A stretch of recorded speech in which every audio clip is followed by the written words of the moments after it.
When, for reasons unknown to anyone, humanity was plunged into chaos, a savior appeared to him from nowhere. With the abilities available, the Zeus system is able to materialize objects from the virtual world into the real world. It's been about 200 years since the world became a place where any game item can be materialized in reality. As a consequence, the modern era turned into a prosperous civilization, but as always, there was one but. In this civilization, there was cruelty, inequality, and oppression. Like everywhere else, people became like animals. Some people, feeling their superiority over others, began to humiliate those who are weaker. They behaved like real animals. Due to the rankings of the division of spheres of influence, as well as the appearance of items in the game of Olympus, there has been a polarization of wealth. The class system not being one is again ubiquitous in the human world. Here it is difficult for a clay spoon to turn into a golden spoon. And now our hero stood at the bottom of this class system. He only had to climb to the top. His name was Ha-Ju-Hyuk. He was one of the many clay spoons that would get lost among the masses. But thanks to being kidnapped one day by a crazy old man, the boy realized something. The old man said he had a gap in his abilities. So for the past 20 years, Han had only been going through the hellish training in the training area. He didn't know what rest was. Han was kind of told he was supposed to become totally evil or something, but the guy didn't remember. So he's with a holy priestess he meets along the way, an assassin who will soon come into his life in a very unexpected way. And also the queen of the afterlife who commands skeletons and other undead. He intends to become the ultimate evil in this world and enslave everyone he sees in his path, and nothing will stop him. But now he's just a little 6-year-old boy heading to the academy for training. After that, he'll go to work for the union like everyone else. Such a life seemed normal to him, but the boy didn't even realize that all this time, he was already being followed by a crazy old man. The strange grandfather with disheveled hair was already following the boy. His eyes glistened with anticipation. He had finally found his target. And the boy continued to go about his business, unsuspecting and singing some song under his nose. With just one small leap, the old man grabbed Han with his strong hand and dragged him away with him. The poor man didn't even have time to realize anything. This is how his difficult and long journey of becoming the ultimate evil began. It was torturous training. He hadn't even expected the training to be so exhausting. It was more like bullying, but the old man wouldn't listen. Instead of normal training, he was running away from a pack of wild hyenas trying to survive, and the old man didn't even think to help him. During the grueling workouts, the old man just sat there and did nothing, watching the boy be at his limit. Despite his students' chatter, the teacher seemed to let it all pass and just looked away. The old man sat on his student's back and made him do push-ups. Arthur was already 16 years old and had spent a good dozen years in training. The boy spoke of someone who had reached level 89 and was considered the best player in this world, but the old man didn't believe it. The teacher scratched his disheveled beard and frowned as his student seemed to doubt his mentor's words. Arthur gritted his teeth and continued his training while the old man went back to his musings. In an excited voice, the crazy old man told Arthur to believe in him because only he could make the boy the strongest player in the world. When the old man heard that the boy doubted himself, his face changed and his teeth gritted with anger. He brought his heavy fist down on his student's head and told him to shut up immediately and keep practicing. Poor Arthur cried when he heard that his teacher had ordered him to stand in the stance for another 3 hours. 20 years filled with pain and suffering passed in such hellish training, but Arthur patiently endured it all. And now the graying old man sat before him and said in a sad voice that he had taught Arthur everything he knew. Now he could go to the other world without any regrets. Arthur, sitting in front of him, listened to every word. Tears came to the boy's eyes. Even though it was a crazy old man who had kidnapped him, Arthur had grown attached to him. In reality, he was treated like a job seeker who hasn't been able to get a job for who knows how long. After all this, Arthur had already lost all hope for normal life, and that he would ever become great. And in the virtual world of Olympus, he had to devote his entire life to diligent training. Honestly, the boy himself didn't know why he continued to put up with all of this during this time instead of just deleting his character. But finally, he was able to stand the test. Arthur raised his head and turned to his mentor. In a trembling voice, he said that he was essentially the son of this old man, since he had no one but his mentor. But he still needs the support of his teacher. The old man looked at him with a good-natured look. A smile appeared on his dry lips. Of course, the boy was still weaker than him, but his skills had grown a lot. Arthur didn't pay attention to it, he just wanted a quest. Let him just give him a task, and let him go in peace. The boy had heard that after the mentor goes to the other world, after him remains a quest. Arthur bowed and continued to ask. He might as well give him one small task before his end. Arthur continued to bow. The old man grinned and said he understood his feelings. May Arthur never forget that he was his apprentice, the only successor. With a dry hand, the old man handed the boy a small piece of paper on which was drawn a map, telling him to find the place. With gratitude and joy, the player accepted the piece of paper in his hands and thanked his mentor for his generous teaching that is higher than the sky and deeper than the ocean. The boy bowed again, hitting his head on the hard floor and getting everything he needed. Suddenly, the old man's body began to change, a strange aura flying around him, and his squeaky laughter could be heard. Arthur had to press himself to the ground so he wouldn't be blown away by the wind. The old man told his apprentice to go and finally conquer the world. When the player rose from his knees, his teacher had already gone to the other world, but remained in the same position. Now, everything was more or less clear, and Arthur turned around and headed for the exit. It was time to move on. With one last look at his mentor's breathless body, he wished him to rest in peace and left the cave. Stepping out into the fresh air, Arthur couldn't stop rejoicing. Finally, his torment was over. He immediately opened the status window. His memory flashed back to when his mentor had almost sent him to the other side a few times when the guy tried to escape. Passing the identification player saw that his stats at a fairly high level. Here, only luck went into the minus. Now, Arthur was relieved of his position as successor. His status changed, and an aura began to form around his body. Now he could leave the area and go on a free journey. Taking a full breath, the player prepared himself. Breathing in the scent of freedom, Arthur looked off into the distance. He had waited 20 years for this moment, and it had finally come. But no sooner had the player crossed the threshold of his zone, as around began to pop up errors. Arthur did not even immediately realize what happened. Glancing at one of the windows, he read the inscription, "Abnormal level up method detected." With horror in his eyes, the boy read that all of his stats were about to be reset to entry level.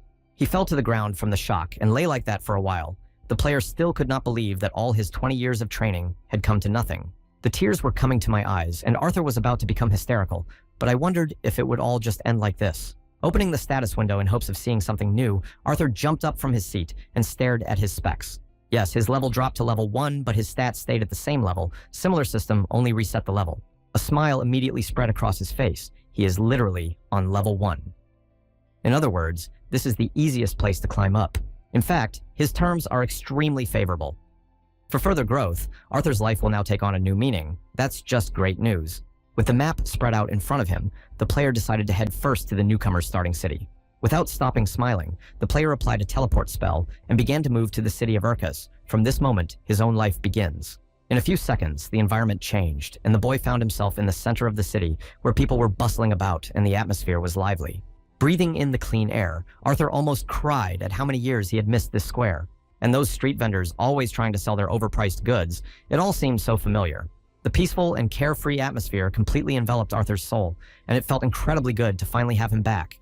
From the overflowing joy of the player, almost cried on his eyes, tears were already beginning to glisten.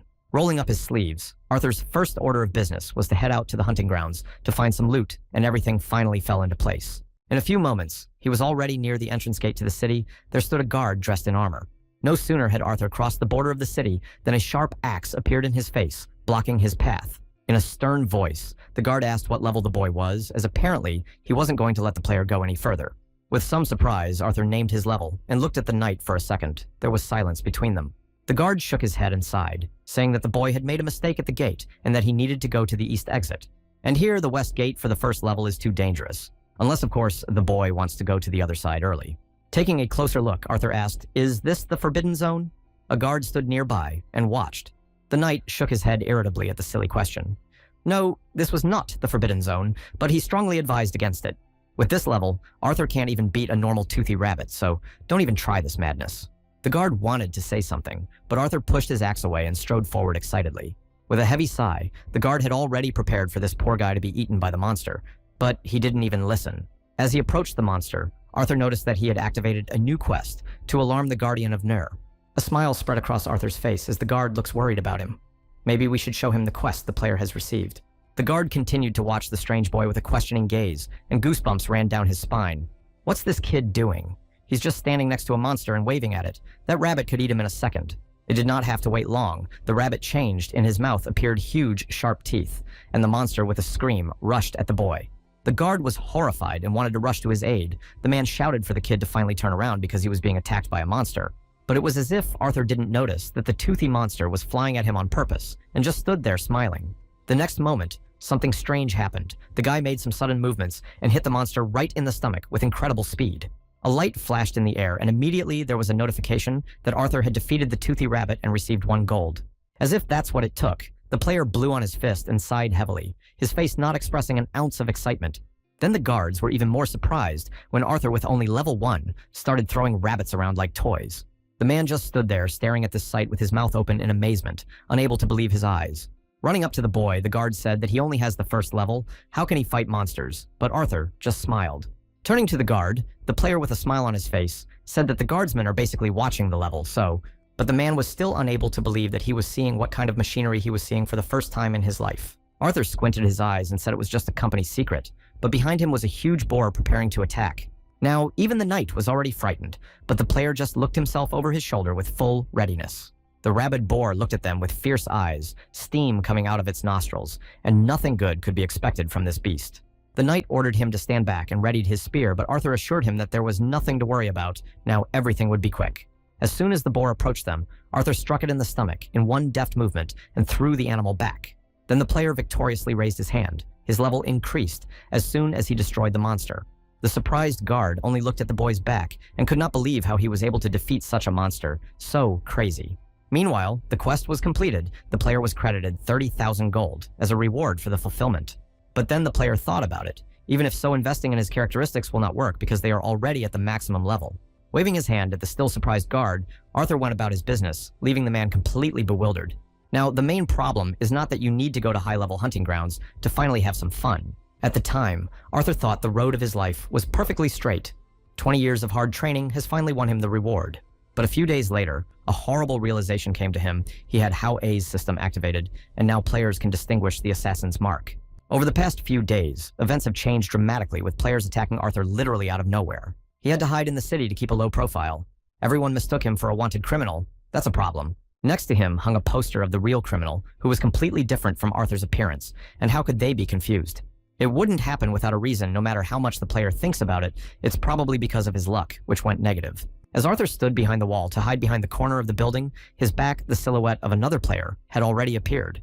Constantly, everyone wanted to send him to the other world and get a reward for destroying the criminal. It created a lot of inconvenience. As soon as the stranger came at Arthur from behind, the boy turned around and gave him a powerful kick, knocking him backwards. The player immediately vanished into thin air.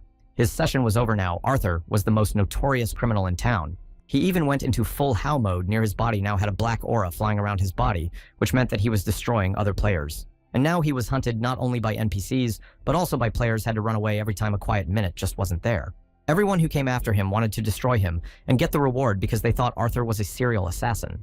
The unfortunate kid was running away from them with his last strength. I agree in the opposite hero system to Hao's, you can become a hero by destroying a Hao site. And now, absolutely all the resident players who wanted to become heroes took Arthur as their target and tried to destroy him. At one point, Arthur hit a dead end. He only looked over his shoulder at his pursuers in his eyes. Anger burned in his eyes. In the end, to survive, he was left with nothing else but to destroy all those who pursued him, only so he could stay alive. So 2 weeks went by, and he had to destroy players one by one and still level up. He sat on a rock and reasoned if he was already such a bad guy, he should look out for his own well-being. And Arthur stopped being a hero. If you think about it that way, he was forced into this mode and forced to destroy other players. There was simply no other choice. What was behind it, the player could not understand in any way. What was the meaning and idea? Perhaps it was some special scenario. He continued to wonder about it as suddenly the next day something strange happened to him. In front of Arthur kneeled people. There were 7 of them. That in general here the guy did not understand anything and just stood still. The most important of them, an old man with gray hair, smiled and said that they were honored to see the successor of the Absolute. All the old men immediately began to praise Arthur. The player just stood in front of them and did not understand anything. The old men shouted only one word, "Glory, what is this even?" Looking at his information plate, Arthur found that he had received a 300 rank quest. This puzzled him greatly. Upon reflection, the player realized that quests of this nature were major scenario quests that are conducted at least on a national level. And the old men continued to lie bowed before him and await further orders as if they were only waiting for him. A smile appeared on Arthur's face. Perhaps Zeus had been preparing him for this all these 20 years, and maybe Arthur was about to become part of a bigger story. The Age of Chaos lasts for 7,000 years, and the most powerful nation has an absolute ruler to whom everything obeys. Arthur began to read the contents of the biography of the chief ruler, which turned out to be quite long, while the old men continued to bow. Shulter inherited the devil's blood and became so much more violent than anyone else. It is said that he was feared by all the heroes in the world. However, when the rebellion broke out, he was defeated, but not sent to the other world, only crippled, and life remained in his body. Thinking about it, Arthur realized that perhaps his mentor was a descendant of the villain, or someone of his lineage. Looking at the plaque, the hero wondered if he would get full recognition, but find himself in a difficult situation. Maybe he would even be banned from joining the game. At this point, the unfortunate kid realized that he got into a very serious story, and it seems that the game system decided everything for him. So no matter what the means, the end must still be reached. Arthur looked up at the sky. Turning back to the old men, he clarified, "So it was the heavenly devil elders, right?" The old men twitched. The foremost white-haired grandfather nodded and immediately hit his forehead on the ground, shouting that they were in awe as soon as they learned that the overlord had returned. Arthur smiled again. Of course, he didn't remember anything about the elders, for it had only been a few minutes since he'd gotten up to speed. But still, Arthur remembered something of his mentor's words. The elder raised a broken forehead and cried with happiness. As he continued bowing and banging his head on the ground, the elder cried, "It seems that these are the same 7 elders who sympathize with him a lot." Seemingly with nothing to do, Arthur smiled and said that now let them lead him. It was time to get on the road. The chief elder obediently bowed his head. They are unquestioningly ready to listen to their master and lord. The answer to the question of why it's so quiet here came to itself. The elders said that they had wiped out all the insects in the neighborhood. In addition, the experience earned by the elders is retroactively assigned to the player. Arthur frowned as his level increased more and more. Eventually, without doing anything, the player reached level 9 just because the elders were destroying monsters in the neighborhood. And then another ingenious idea came into his bright head that he should use this wonderful opportunity wisely. Walking closer to his new followers, Arthur asked the name of the main man. An old man with gray hair said his name was Luxo. Continuing to hover over the old man, Arthur said that, first of all, he needed to clarify something. The man nodded his head, closing his eyes sadly in voice. The player said that he was currently under the pressure of some restrictions, so he couldn't reveal his power. He remembers his teacher's instructions, but now due to circumstances, he can't use any of the techniques his head remembers, but his body doesn't listen. Bowing his head in a sad voice, Luxo replied that they guessed that something like this had happened, and in great sorrow. But immediately, Arthur came to his senses with complete confidence in his voice and told them to trust him completely to the summit. Hearing such words, the old men raised their heads, and with tears in their eyes, began to praise their lord with renewed vigor, the heavenly devil. Elder's sympathy was growing with every second. "Oh, this is not a bad indicator," Arthur smiled. Back in the real world, Han went to the kitchen and drank a glass of water. This trip had made him a little tired. Suddenly, he was called out by someone's loud voice. The guy turned to the side and with some irritation, asked what was wanted of him. A girl with long golden hair stood on the doorstep and happily said that she had heard that since their union had won the quest, it was Seiya, his younger sister. Han almost choked on the water and asked him again. It was really true, and he even shivered a little in surprise. The one being hunted uses paired pistols. His level is too high to be caught by even a few people. But it seems the younger sister was encouraged. If she succeeded, she could get a compensation of 3 million gold from her union. In response to her brother's bewilderment, the girl said that nevertheless, their union gave quite a lot compared to others. The smile on her sister's face was growing with every second, so somehow if she got encouragement, she would definitely buy a lot of meat. Seiya looked at her brother with pity and said that they hadn't been eating meat lately, which was probably why her brother had bags under his eyes. After that, Han almost choked on water again. Maybe it was because his luck had run out, but thanks nonetheless. When Arthur moved back into the game world, he immediately received a notification that someone was following him, but the guy didn't see anything. It was a player named Luna. The first thing that came to mind was perhaps Arthur's younger sister. The guy immediately inquired. But no, it was not. The little sister behind the back of the player formed a silhouette from which emanated a very bad aura, heard a nasty voice. Turning around, Arthur saw the paired pistols in his hands and a savage look on his face. Coming out, it was the same Getrag from the wanted ad. The criminal looked at Arthur with a contemptuous look. He said that he would destroy the underling immediately, and Arthur would pay for his sin. Arthur sighed. It was good that his sister had shared this information with him. Even though he had high characteristics, the enemy had a high level. Getrag had already readied his weapon and moved forward. I wonder what variables their difference would create. A wide smile appeared on Arthur's face. It's not like he has to fight this opponent alone. Without wasting a second, Arthur summoned Elder Luxo, and the man immediately appeared literally out of nowhere, landing on the ground. The criminal was in a bit of shock as to where this old man had come from. His presence was not felt at all, so he must have been hiding somewhere. Meanwhile, Luxo was approaching the criminal waving his longsword. Now he would destroy him by order of his master immediately. Feeling his advantage, Getrag drew 2 pistols. If you think about it, there's only an old man and a green rookie here, so there's nothing to be afraid of. But no sooner had the man even pulled the trigger than his head separated from his body and flew to the ground. Standing beside the body of the defeated Luxo, hid his sword in its scabbard and sighed heavily. The job was done. Arthur was astonished to the core. He hadn't expected that an ordinary old man would be so fast and agile to deal with such an opponent. In the meantime, the elder simply walked past the defeated enemies as easily as if it was an ordinary thing for him. Admittedly, Arthur couldn't even immediately see Luxo's footsteps. Should have been a little more careful with this man. The boy shivered. Approaching the boy, the old man presented him a pouch with the head of the enemy player, even twitched a little in surprise. Taking the sack in his hands, Arthur begged with happiness. For destroying such a high-ranking criminal, he would receive as much as 100 million gold. A little cheered up, Arthur ordered to listen to him carefully for the sake of his glorious ascension. All must hunt all living things. It is now their goal. For the next 2 weeks, that's all they did was hunt to enhance their overall experience. Luxo was destroying everything in his path, thus increasing the experience of his lord, and Arthur was just walking along. The boy was already level 13. Some people take years to level up, but he could do it in a matter of days. To conquer the sky-conquering mind technique requires at least level 40 when Arthur reaches it. That's when it's a real head start. Another idea was born in his head, a company that gets items using full-scale pumping. On the other hand, if Arthur can't get a job on his own, he can simply start his own company. The player looked at the head sack. Now the only problem is how to get rid of this thing and get the money. While in his room, Hans scoured the forums looking for places to sell expensive items. As he is drawn into a total chaos mode, Arthur cannot use any of the official sources. In the game, in the real world, the same problem. Suddenly, Seiya walked into the room and greeted her brother with a smile on her face. Han even twitched a little. The boy was glad his sister came just in time. Seiya asked, did he really need pocket money again?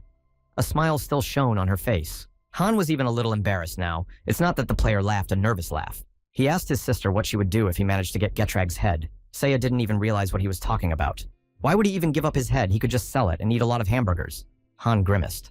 He said he'd get that head by all means, and then they'd split the profits equally. That'd be fair. The guy frowned. The frightened Seiya didn't understand why her brother was suddenly talking in such a serious tone of voice, and what kind of nonsense he was talking about. In a frightened voice, the girl asked Han, knows perfectly well what this person's supposed level is. It is simply impossible. After scratching the back of his head, Han said that, to be honest, he had already succeeded in catching the culprit. His sister still didn't believe it, and looked at him. In response to the guy said that he just hit him good, and he went to the other world. By the way, Han has approximately 99th level. The events moved back 10 years. It was then that Han sent his sister a screenshot of his level. Seeing the result of his brother, the girl got cold. Apparently he is very hard lately, since he even stooped to such things. And now she was very embarrassed. At that moment, she thought it was some kind of Photoshop. Han shivered in principle. It was logical. Sitting back in his chair, Han said that if she wanted a head, she should go to the Leprian Mountains, where she would find what she needed. But after her brother said that he had gone into full chaos mode, Seiya was completely speechless. She couldn't believe that her brother was capable of such a thing. But having gone to the world of the game, Seiya came to the guards and said that she had urgent business in the Leprian Mountains. With a disbelieving look at her, the soldier said that she, in a flash, Oko, will go to the other world, if only going there is a very bad decision. Without any hesitation, the girl said it was all right, because sooner or later, everyone comes back to life. The guards had no choice but to let the girl pass for last. They shouted that if she didn't come back, don't let her blame them. 3 hours later, the girl was already walking along the forest path around were tall trees. The atmosphere was slightly eerie. Seiya knew that her brother had dealt with all the monsters he'd told her about, but it was still a little scary. The image of a cocky Han, who was saying in a cocky voice that he would destroy all the monsters in the area, and not to worry too much, arose in his mind. She continued to think, and didn't notice when Arthur appeared behind her and lightly put his arm around her shoulder. The girl, who had not expected anything like this, cried out in fear and almost went to the other side of the world before her time. As soon as she was sure her brother was there, she started screaming. He could have at least warned her of his presence. How can you be so intimidating? But then she noticed something else behind her brother's back. There was a dark energy spreading everywhere, like her brother wasn't lying about the chaos. Anyway, Arthur has something for her. The guy opened the notifications window and his sister just stared at him in disbelief. Soon, in the hands of the boy was a bag with the head of this very criminal. The player immediately extended it to his sister. The astonished girl could not immediately believe what she was seeing. She thought she was asleep, and it was not real. It could not be. Seiya looked at her brother. She couldn't believe that she was holding such a huge amount of money. Until now, it appeared that her brother was playing a joke on her, but it was real. Soon, they entered a tavern, where they needed to turn in a quest. At the entrance hung a sign with Libra on it. A woman with a smiling face confirmed that it was indeed the head of the very criminal they were looking for, all right. The quest counted, and the woman pulled out a small chest of money. Seiya was still in shock. She couldn't believe it. As soon as the girl heard how much money she would get for completing the task, she caught her breath. If this is really not a joke, then she will be able to buy all kinds of her favorite hamburger. In front of her eyes immediately appeared delicious. She remembered how her brother used to vomit all the time because of the strain. The little sister looked at her brother with pitying eyes and was very sad that her brother was suffering. The girl came to her brother and handed him a bag containing 99 million gold coins. Arthur even wondered a little why she was giving him almost everything. They had agreed to split the reward equally. With a smile on her face, the girl replied that she just couldn't take half of it away from him. It was his money earned by honest labor. And yet Arthur wanted to say something, but his sister wouldn't listen to anything, and he felt a little lousy inside. His sister just waved goodbye, saying she needed time off and she'd buy a lot of hamburgers, so don't let him stay too long. Looking at her, Arthur smiled warmly and wished that she would take care of herself. He loved his sister immensely for such directness. The guy moved on. He had a really huge sum in his hands, even with the commission. As expected, this is the quest of a lifetime. The most important task has not yet begun, and he already has so much money in his hands. If he passes it, he can't even imagine how much money he will get. There was so much confidence in my soul that I need to accelerate my growth for a minute, at least even for a second. Investing in the future is cash, isn't it? That same night, Han asked his SIS to buy the items instead of him. The guy had a lot of other things to do. Saya. With obvious annoyance, she looked at her brother and fiddled with what else he wanted. Why so quickly? She just got home from work and wants to rest, but Han said that if everything goes as planned, he will give her 300,000 every month. After haggling for 500, the sister agreed and got into the virtual machine. It felt like she was working overtime. After a few hours of hard work and labor, everything was finished, and the sister was barely breathing from exhaustion, and Han was very satisfied. During this time, they managed to get a lot of artifacts that increase experience. Yes, and they cost about 70 million. Hearing such a sum, Arthur was simply amazed that this was the first money he had ever earned. But his sister was ready to go to the other side of the world from fatigue. She didn't know why he'd asked her to buy all this stuff, but if he was going to force her further in the future, let him set up a teleportation point. A little embarrassed, Arthur nodded his head. Of course he would do it, but how much does it cost, since the teleport is also paid for? When he found out that each one, teleportation cost 3 million, and the money slipped through his fingers like sand. There's nothing to do from now on to earn more. Arthur laughed nervously and opened the information window. He ordered the elders to move out, and the loyal servants followed him without the slightest hesitation. The next day, he had already reached the Jeff Mountains. Arthur was walking along a forest path and did not notice that they were already being watched through a tree. The stranger squinted his eyes and took a closer look at what the kid was going through. After a closer look, the man realized that this strange boy was a chaosite, so there was a bounty on his head. 2 men peeked out of the nearest bushes. If they catch this kid, they'll get a big reward, so it's worth a shot. Besides, he looks weak. Yes, and his items are basic. He must have started first on the way here many times. One of the attackers took a closer look. He didn't know everything, but this kid couldn't even detect them. A few more men prepared to fight and drew their weapons. One way or another, we had to catch this kid and get the reward for him. In the meantime, Arthur simply moved forward without noticing any danger. There were no monsters in the area and everything was relatively quiet. But suddenly, the player felt that his body was about to be taken over by outside forces. Arthur's stop behind his back was already a warlock. The wizard marveled that this stranger could easily resist his spell. The knight standing next to him froze in place. The archer, sitting in the nearby bushes, has already drawn his arrow. He just needs to destroy this guy to become a hero. It's not hard at all. Knight ordered to stop coddling and finally grab him. Captain distracts this kid, so no time to waste. At once, they all rushed at Arthur, readying their weapons. The boy seemed to have noticed them beforehand and stood motionless. In a completely calm voice, he said that they could survive if they retreated now, otherwise they were finished. In a loud voice, the knight bellowed that this was utter nonsense. They would destroy him now and be rewarded. The warrior struck a blow, but nothing happened. Arthur asked in a calm voice, as if nothing had happened, what their level was. The bandits continued to attack him, but their weapons were completely useless. It just bounced off the armor. Even the arrows had no effect. The attackers decided to pincer the guy to prevent him from getting out. He didn't respond to any damage. The archer continued to cover his target with a hail of arrows, but even that didn't work. 3 strong players attacked him, but Arthur didn't even move. A great sword of level 40 build would pull about 20 armor. Doesn't fit. Arthur didn't even see them conjure. The archer shouted to the knight that it seems this man had prepared for the fight in advance and came prepared. The knight couldn't believe it. At this point, Arthur just stood motionless and waited for something interesting. The guy even already started to get bored. Nothing special. If he can't use his skills yet, he'll try his fists. A dark aura began to form near his body, and Arthur got into a fighting stance. The frightened swordsman shouted for everyone else to be careful. The enemy is preparing a magic move. Everyone stand back. But Arthur let all this pass by and was already preparing his most powerful blow. A second later, a pop was heard.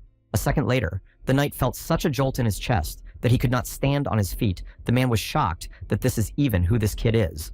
The next fighter was already running towards the kid, waving a huge hammer. Now it will turn this criminal into a stain, but Arthur was ready for it. He only needed one hit to defeat his opponent, who was just a distraction tank, his Cineros, as somehow not giving a damn. The rest of the team only had time to watch their commander fall unconscious. The last thing the archer heard from his commanders was that they needed to run away. This was not a man they could handle. The man turned and ran away, ordering the others to run away if they wanted to live.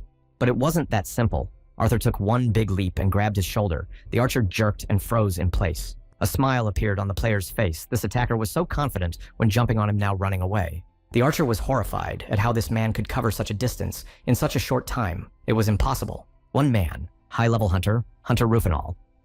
Didn't they have the good fortune to meet just him? It was only a few seconds before Arthur had easily dealt with the rest of them, and in the meantime, his level had risen to 16th. Things were going as well as could be expected. Luxo landed somewhere nearby and turned to his overlord. The man was concerned about something. The elder said he had something to show us, and we should follow him. And I could tell by the look on his face that it was really something important. To his great misfortune, the player realized too late that to go very far, they were already in the lair of the Heavenly Devil. They had to go a whole week. Soon, the company came to a portal that somehow was in the center of the desert. Well, okay, if they have already come, there is nothing to do. It was good to be able to speed up, but after a week of walking at a normal pace, it looked like a mockery. No animals or monsters, nothing in their path. They did not notice. Even when the characteristics were at maximum still, Arthur felt at the limit. To Arthur's great relief, he heard that they had already arrived, and the boy's eyes lit up. But it was too early to rejoice. The village was a pitiful sight, the usual ruined houses and almost no people. The player was even slightly surprised this place is definitely here, but the elder assured that they are in the right place. All the joy evaporated in a flash. It was like a blow to the head. Did they really bring him all the way out here for an abandoned village? After a while, the inhabitants crawled out of the destroyed houses, and they looked bad to say the least. People immediately started to rejoice. In addition, Arthur received a quest to rebuild the village. He should have rebuilt himself first, instead of building it. Soon the leader of the village, Prophet Carls, appeared. He was 163 years old, and it's a wonder how he stayed on his feet. The elder invited Arthur to his humble dwelling, where the boy decided to ask if it was really all that bad. He wondered if it was impossible to bring supplies from outside so people wouldn't starve. With a heavy sigh, the old man said that it was impossible. All the villagers, including the elders, are imprisoned here. It is impossible to bring anything from outside. In the end, the first thing Arthur has to do is to feed the people and lean to stop their dwelling. He immediately summoned his assistant, and Luxo instantly appeared in front of him as if he had grown out of the ground. Asking how long people can live without it, Arthur got a discouraging answer at most. Until the full moon matters badly. The player sighed heavily and rose to his feet. The situation is more difficult than expected, but there is nothing to do. When he got to the big mountain, Arthur shouted for all the people to pay attention to him, and the people started to turn their heads looking for a sound. With some blame in the voice, the player said he was aware of how hungry they were, but because of his daily training, he couldn't take care of them in time. But now, everything will change. He will take the reins and help all those in need. Tears of joy began to well up in people's eyes. Arthur immediately noticed that his eloquence increased, and NPC loyalty increased. He gained new fans. Arthur ordered Luxo to follow him and the rest of the elders to stay here and help in any way they could, and the man bowed his head obediently. The two of them had left the village with no time to spare, so they had to do their best to help these poor souls.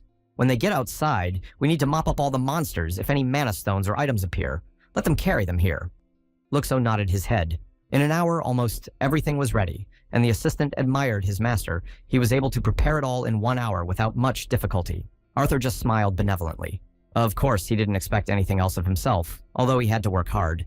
In order to get back quickly, he cleared a path and gathered whatever was at hand, but perhaps that doesn't seem to be enough. The events moved to a few days ago. Saya was walking through the city on her own business. Around again people, the girl did not pay any attention to them. Suddenly, a notification from Saya's system popped up in front of her face a bit. She stopped and shrieked. It was a request from her older brother. He asked her to bring him 800 cans of porridge and a magic pouch. The unhappy girl only sighed. Eventually, she got to the location and started asking why her brother needed all this, but Arthur said he would pay for it all. He put a blue stone in her hand, and her sister immediately wondered at his sponsor showing up, at which Arthur only laughed. The boy said she could sell it and take 10% for herself. Saya opened her eyes in surprise. This thing is incredibly expensive. All she had to do was turn around and fulfill the request. Apparently, her brother had gotten very lucky. Arthur also asked her to buy 3 teleporters. Buy teleport, assign a teleport point, and the matter is in the bag. He managed to drastically reduce the time that would have taken more than a week if they had walked. Everything went perfectly. Teleports, of course, came out very expensive, but it was worth it.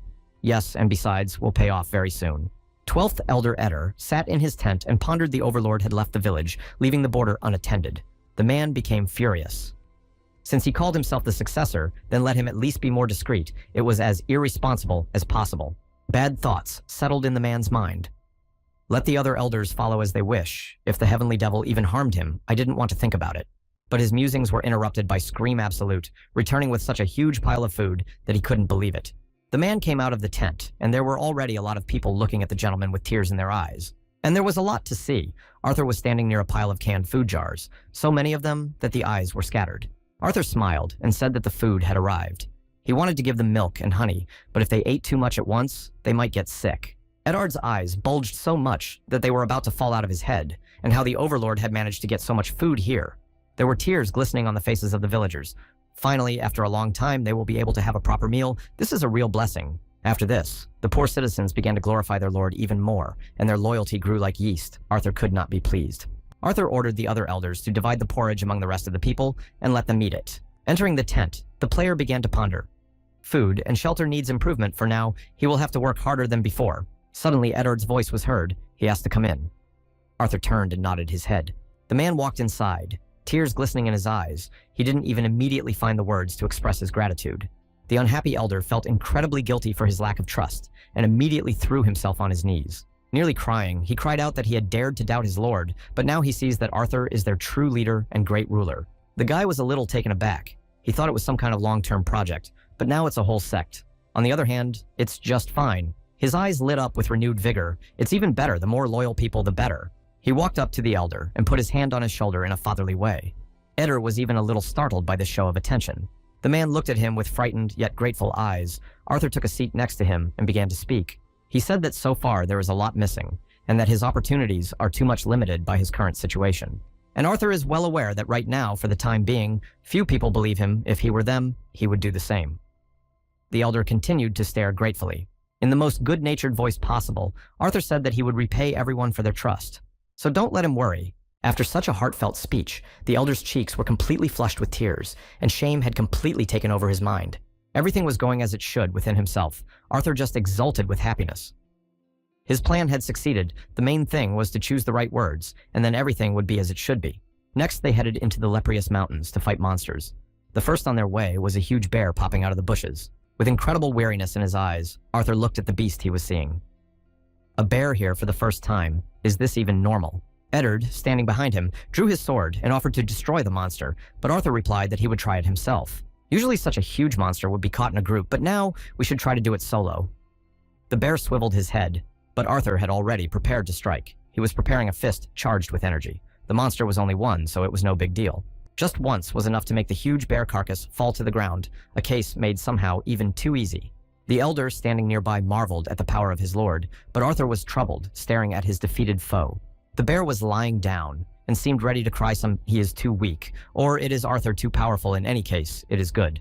Their next destination was the Amantium Dungeon. The loyal follower went with his lord, without a shadow of a doubt. A few days later, they had already come to the place where the portal to the dungeon was. The elder noticed that there were many footprints. It's easy to explain these dungeons were designed for beginners. It's near the city and not particularly dangerous, so there are a lot of low-level players. Inside himself, Arthur still marveled at how he'd put down the giant bears, just how strong the instructors from the big union were worth checking out sometime. Having finished thinking, the guy moved forward, ordering the elder to follow him. The man obediently bowed his head. In the safe zone of the dungeon, there were already a few players, 2 guys advancing and creepily afraid. One of his friends said that he would like to clean the dungeon completely today, but he didn't have time to say anything because he saw something. In front of them stood a strange man who emanated a sinister aura so frightening that the friends rushed back. They immediately reported to the instructor that there was a chaosite near them. The man did not immediately believe it, but apparently the disciples were not lying. Arthur, at this time, continued to hunt monsters and came to one conclusion: when he destroys them with his hands, items do not fall out. Opening the status window for the 100th time, Arthur hoped there would be something there. But no, because of his luck going deep into the minus side, he didn't get any items even basic. It would have been nice to just let the elders deliver the final blow, but no, his musings were interrupted by someone's voice from behind him. From the cave appeared a man, dressed in what appeared to be a union uniform, one of the instructors, as Arthur looked at him in surprise. The sister's warning that I said there would be a lot of union instructors in that dungeon immediately came to mind. The man kept asking what Arthur was doing here, but the boy resented being treated this way. The instructor continued. He said he had seen many like Arthur, and if he left the dungeon now, it was possible the man would let him live. The instructor applied his scanner, and his eyes glowed green. He wanted to get a better look at this man. 19th level, no items at all, hardly any equipment at all, no available skills, what he even forgot here. Making sure there was no threat from the stranger, the instructor began to taunt. What a pity, and how Arthur was going to fight. Hearing such nonsense, the player was even a little surprised. Why would he attack the students? He didn't want to stir up conflict, so Arthur told them to ignore him, and he would just clean up the dungeon and be done with it. But no, they were not destined to part so easily. Instructor continued to pour dirt on him. It was already starting to get on Arthur's nerves. Behind the instructor's back, the students immediately appeared, and the man told them not to be afraid of anything. Now it would all be over. A timer appeared. The man continued to sneer even. At Arthur's request to stay out of the way, he only became more agitated. By the clock in his head, the guy said he wasn't going to deal with the students. His goal was just to clean up the dungeon, so why don't they split up? But it was too late. The dungeon safe zone had automatically deactivated due to the appearance of a full How player, and now they would fight. Without listening to the instructor, the man lost his head and wanted to prove his superiority. Arthur tried his best to warn one last time to avoid conflict, but it seemed no one was even going to listen to him. This only infuriated the instructor. Some guy dares to treat him so disrespectfully, it's just unthinkable. And after flying a few more meters, the knight reached his goal, but the sword did not even touch the body of his opponent. Arthur remained in his place. A wry smile appeared on the player's face, and his eyes glistened, and that's what his entire attack. What a shame. The instructor, who didn't expect anything like this, froze in place. This kid doesn't look like an experienced player, but there is something about him as he blocked the attack. The instructor was horrified at how a chaosite of this level could stand up to him. But Arthur was unstoppable. He'd warned me he'd come here just to clean up the dungeon. Now they were finished. It was only a few seconds before the air lit up with a bright flash. Blego managed to block the blow in time.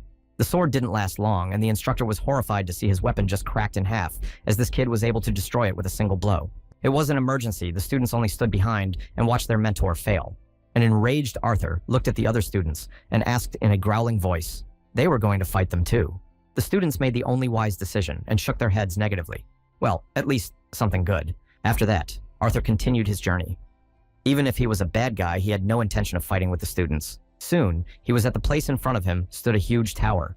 Looks like it was the same defensive fortress near stood a whole army of skeletons. First, we have to deal with this little thing, and then we can start the main course. A smile on my face, and it's getting fun. Since he won't get any items for destroying monsters anyway, it would be better to just quickly destroy this fortress, and that's it. 10 blows should be enough to destroy this wreck. Arthur's face lit up with a grin. Finally, something worthwhile. In 2 leaps approaching the tower, the guy struck the first crushing blow. The wall began to crack. The skeletons didn't even know how to approach their opponent, and the guy kept destroying the fortress. To his great surprise, the fortress collapsed, literally in 1 blow. Somehow even strange, but anyway, it is good. Arthur ran forward. A little later, other players who wanted to clean up the dungeons came to this place, but only faced with the ruins of the fortress. This was the very support people were wondering how a 19th level novice could single-handedly destroy such a powerful fortress. Yeah, and besides, he didn't even touch a single monster, he just broke it, and then somehow it doesn't make any sense. In an instant, the notification man from the squad appeared in front of them surprised and raised his eyes. The dungeon appeared to be completely cleared out. Unhappy Arthur didn't know how to amuse himself anymore. There were a lot of skeletons. If he was a real beginner, it would be difficult. Yet he managed to get to the final form of the dungeon. Now a large crystal of red color was in front of him. Hoping that the shield wouldn't explode from one hit and he'd have some fun at least, Arthur lunged straight at Crystal. But no, his hopes were not destined to come true. The crystal shattered as soon as the boy touched it with his hand. What a shame. He will be chased by other instructors, because they can't just leave him alone, right? We have to hurry and get out of here as soon as possible. Once outside, the guy sighed heavily. Well, this is a low-level dungeon, and everything falls down with a single blow. It would be necessary to use the points earned, and Arthur immediately began to increase his level. And now, you can go to the Desert of Darkness. Already resigned to the fact that no one is chasing him, Arthur wanted to go from here, but suddenly, there were more people in front of him than the guy expected. The woman walking in front of them started yelling for everyone else to listen to the leader of the enemies. She seemed very upset about something. Arthur did not understand anything and began to turn his head in different directions. What else is the leader of the enemies? He is here alone, or someone else here invisible? The woman said in a serious voice that she knew exactly what Arthur was aiming for and hoped there would be no unnecessary pointless battles here. The player even got a little upset. Well, he only wanted to try 1 round, so whether to let them go or not. In a serious voice, the woman continued and told the villain to let the students go, unless, of course, he wanted to stay here forever. He had asked them to leave him alone and not cling to him. Walking past them, the player sighed heavily. Now the main goal was to go to the Desert of Darkness. They fight them. The others sighed heavily. One of the instructors said that thanks to the mistress, they had avoided casualties. The woman only smiled. Judging by the level of defense, this type of seams will be aided by some powers. The woman continued to explore the dungeon. Before that, she was telling everyone to stay out of unnecessary fights, as they need to protect the students, need to be persuaded. The instructors continued to talk worriedly. They didn't even know that Arthur basically didn't care about them. Madame suggested that judging from the dark aura flying around this person, he is definitely full How, so he should be very careful with him. One of these players was Rufendal. He destroyed everyone indiscriminately. This guy was completely insane for him. No principles existed at all.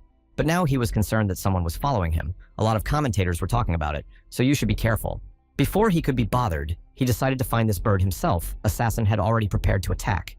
Meanwhile, Arthur had already returned to the Heavenly Devil Village, where he was immediately surrounded by an elder.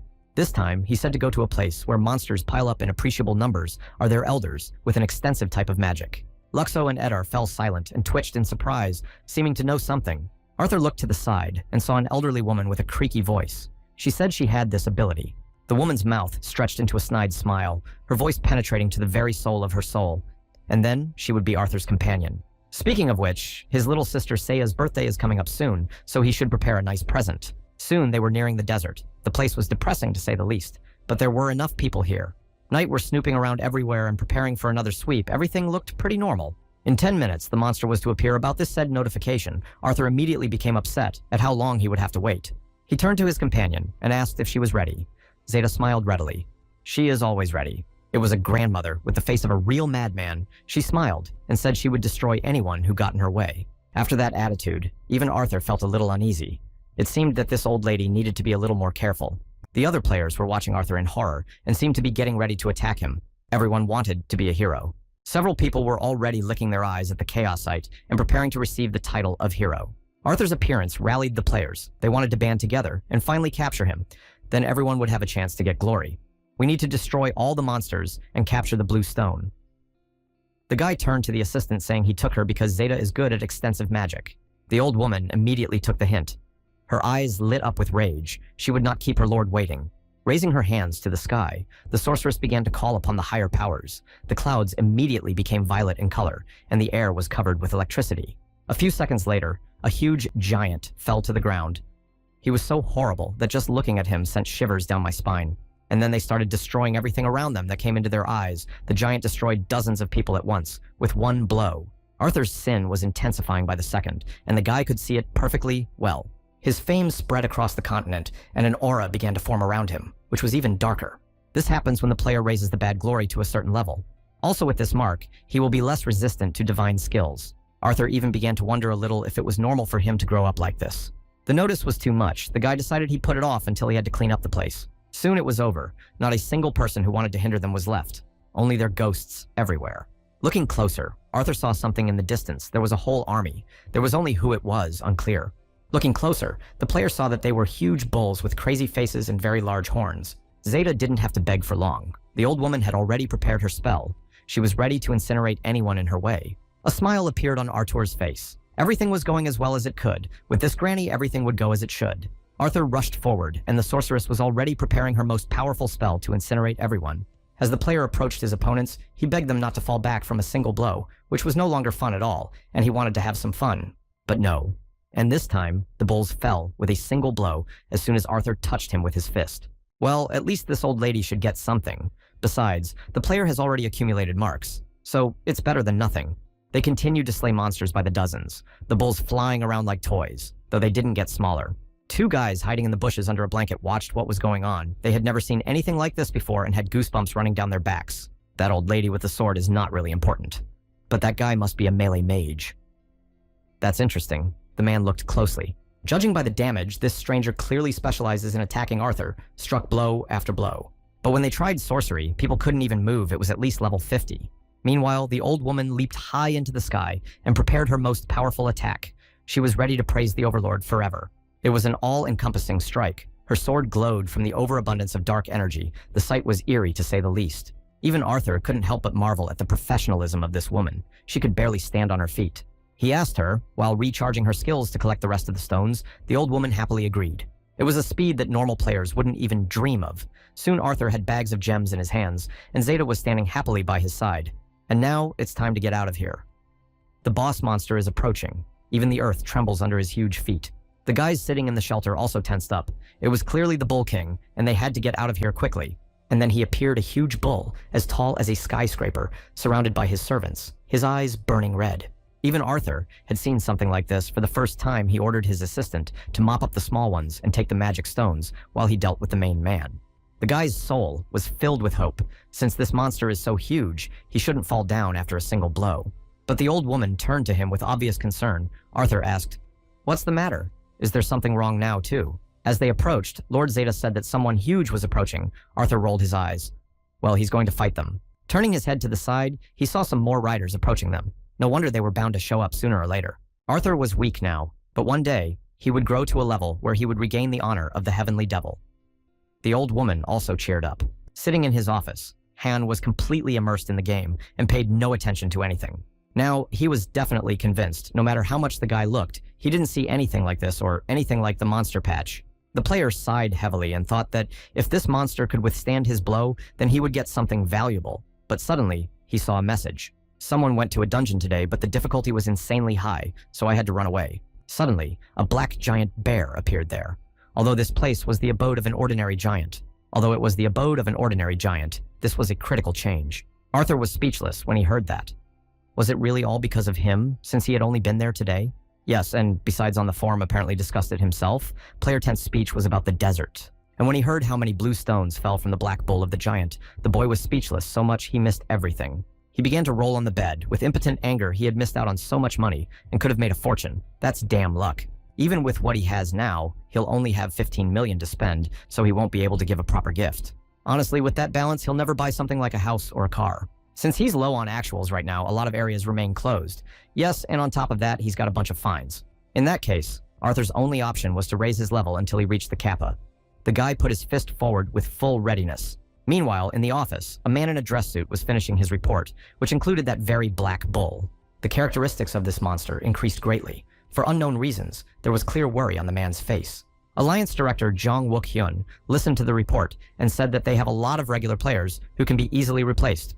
The ward bowed and said it would be done, but there was something else. The headmaster looked at him with a stern look. Whoever had destroyed the Black Bull had caused a lot of damage to their alliance needed to understand who it was in the first place. It had been 3 weeks since Arthur had decided to level up, and now his character was level 29. Luxo appeared out of nowhere. He said he was worried about making sure that the jade body of the Overlord would not be harmed in any way, but Arthur was calm. The man wanted to revive something else. He'd seen Arthur torture himself with training. In an enthusiastic voice, the player said that despite all the restrictions, he can't show his weak side because he wants to conquer the world. After such speeches, Luxo was even more firmly rooted in his belief of his lord. He dared not say anything more. The follower immediately slammed his head into the floor in a furious bow and said he would serve his master until he let out his last breath. Meanwhile, Arthur was over the moon, all for the sake of achieving his goal of a future car and apartment. He was already dreaming of his riches. Suddenly, he was distracted by a notification. He got a text and hoped it was from his little sister. It was really Seiya. She said she had already gotten her quest and wondered if her brother had gotten his. To be honest, Arthur had no idea what this quest was. The first time he had heard of it, the guy was trying to figure out what it was all about. Being in the real world, they started to learn all the details. People on the forums turned out to be overly aggressive, and there was no way to learn anything from there.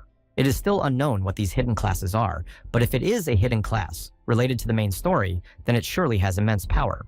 Seiya asked if her brother would participate in this quest, replied that he is full how after all.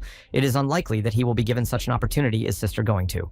The girl blushed and said that she's been busy lately, but she'll find a moment and the rankers or players from overseas will definitely challenge them. Somehow, the difficulty has increased, and the quest involves Arthur himself as the ultimate evil, and that's bad. The guy began to slowly boil with rage, and he was going to live happily enjoying the benefits of the bourgeoisie, and at this rate, will soon go crazy. As soon as the elders heard that the master would go alone on the next quest, they were horrified at how this was even possible. They began to dissuade their lord. It was too dangerous even for him. How could he risk his life like that? The fact is, Arthur is not aware of their allegiance. However, according to an informant, the movement of these elders is now known in the Empire of her face. So, it's time to be careful not to make any sudden moves. Arthur was completely serious and didn't take no for an answer. Realizing that all this concern was for their safety, the elders almost cried. After all, the Lord loves them. The boy turned around and headed towards the quest and ordered to guard the village. The elders waved to him. After solving the food problem, one would have to worry about improving the habitat, but the costs were so great that nothing has worked so far. In the end, all that's left is to plow hard for levels, and you have to get to the top somehow, and only then can Arthur continue the quest with the map. You need to try your best to raise your level, to ensure your future only gets to destroy monsters. All Arthur had to do to destroy the next monster was touch it. And there was something else, by the way. He beat up the other monsters and relieved the stress, or he'll go crazy at this rate. At some point, a sign appeared in front of him. He had gained a new skill, an unusually powerful fist. It would come in handy while hunting. Seeing that this skill reduces attack power just what he needed, Arthur cried with happiness. Finally, the gods heard him. He'll be able to get artifacts until he's finished with the last blow, so the guy would still be happy if someone hadn't approached him from behind. Finished rejoicing, Arthur tensed up from behind. heard someone's unfamiliar voice, who it was anyway, what he was here for. Rufendal came up behind him and said in an irritated voice that he was in really big trouble because of this kid. He's constantly suspected of things he didn't do. The assassin was furious. The guy's eyes were red with rage, and he was fed up with these Union players, and it was all because of this stranger. Arthur looked closely, but still didn't understand who it was. A thick aura, yes. And the outfit was appropriate. After this, Rufendal has lost faith in himself. He has no conscience at all. Or he's joking. If so, it's not funny at all. But Arthur just scratched the back of his head and said he really didn't know the funny man for picking on him. Rufendal was beginning to laugh hysterically at the absurdity of it all. The hunter introduced himself and said that he was the Rufendal that Arthur so unceremoniously claimed to be, and the boy was furious. He had come here to catch and hand Arthur over to the Alliance. Now did he realize or not Arthur? Just looked at him and blinked. Meanwhile, Rufendal continued to rampage. The time was right to fall to his knees and beg for mercy. One must properly pay for the use of his name. The hunter continued to rant, but Arthur still didn't understand what this strange fellow wanted. But hearing that the stranger wants to fight him, the player cheered up. Finally something interesting. After that, the hunter couldn't control himself anymore. This insolent man doesn't even understand good words. But now, it's time for him to show who's boss. Without waiting for an answer, Rufendal threw an energy wave at Arthur, even slightly surprised by the player's attack. But no, the damage was so great that Arthur didn't even feel it. Even though it was Rufendal's main trick, it was funny. Well, if he wants to play for real, then so be it. Arthur has already prepared his fists to end this masquerade in one blow. After that, even the hunter was a little scared when he saw the power of his opponent. He believed that he could destroy the squad leader with a single blow. But he didn't have time to finish his thoughts, for Arthur had already come close to him in one leap. At the last moment, Rufendal managed to dodge and went into the astral for another second. The hunter even started to get a little nervous, though he didn't show it. For the first time in his life, he was facing a truly powerful opponent. Arthur was even a little disappointed. He hit a normal shot and missed. Maybe he should have hit a little harder. A frantic smile appeared on Rufendal's face as he began to get annoyed with his opponent's constant chatter during the fight. Should have hit him.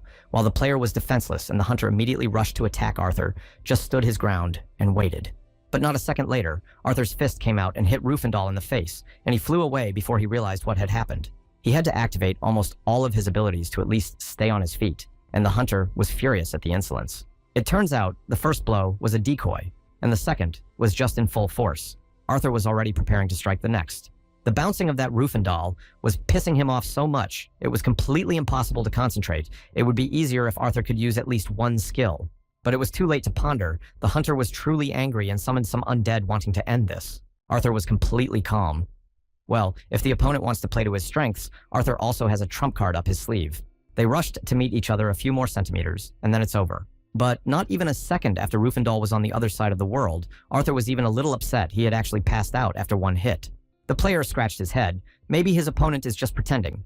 Did the earlier attack destroy all the defense spells? But it's not funny. Arthur thought his opponent would be strong, but Rufendal was furious. He had heard all this bullying, and it hurt him to the core. He had, after all, been considered the strongest hunter until then. But when the hunter heard that the enemy had destroyed all his items, it was the final blow. He was ready to pass out a second time.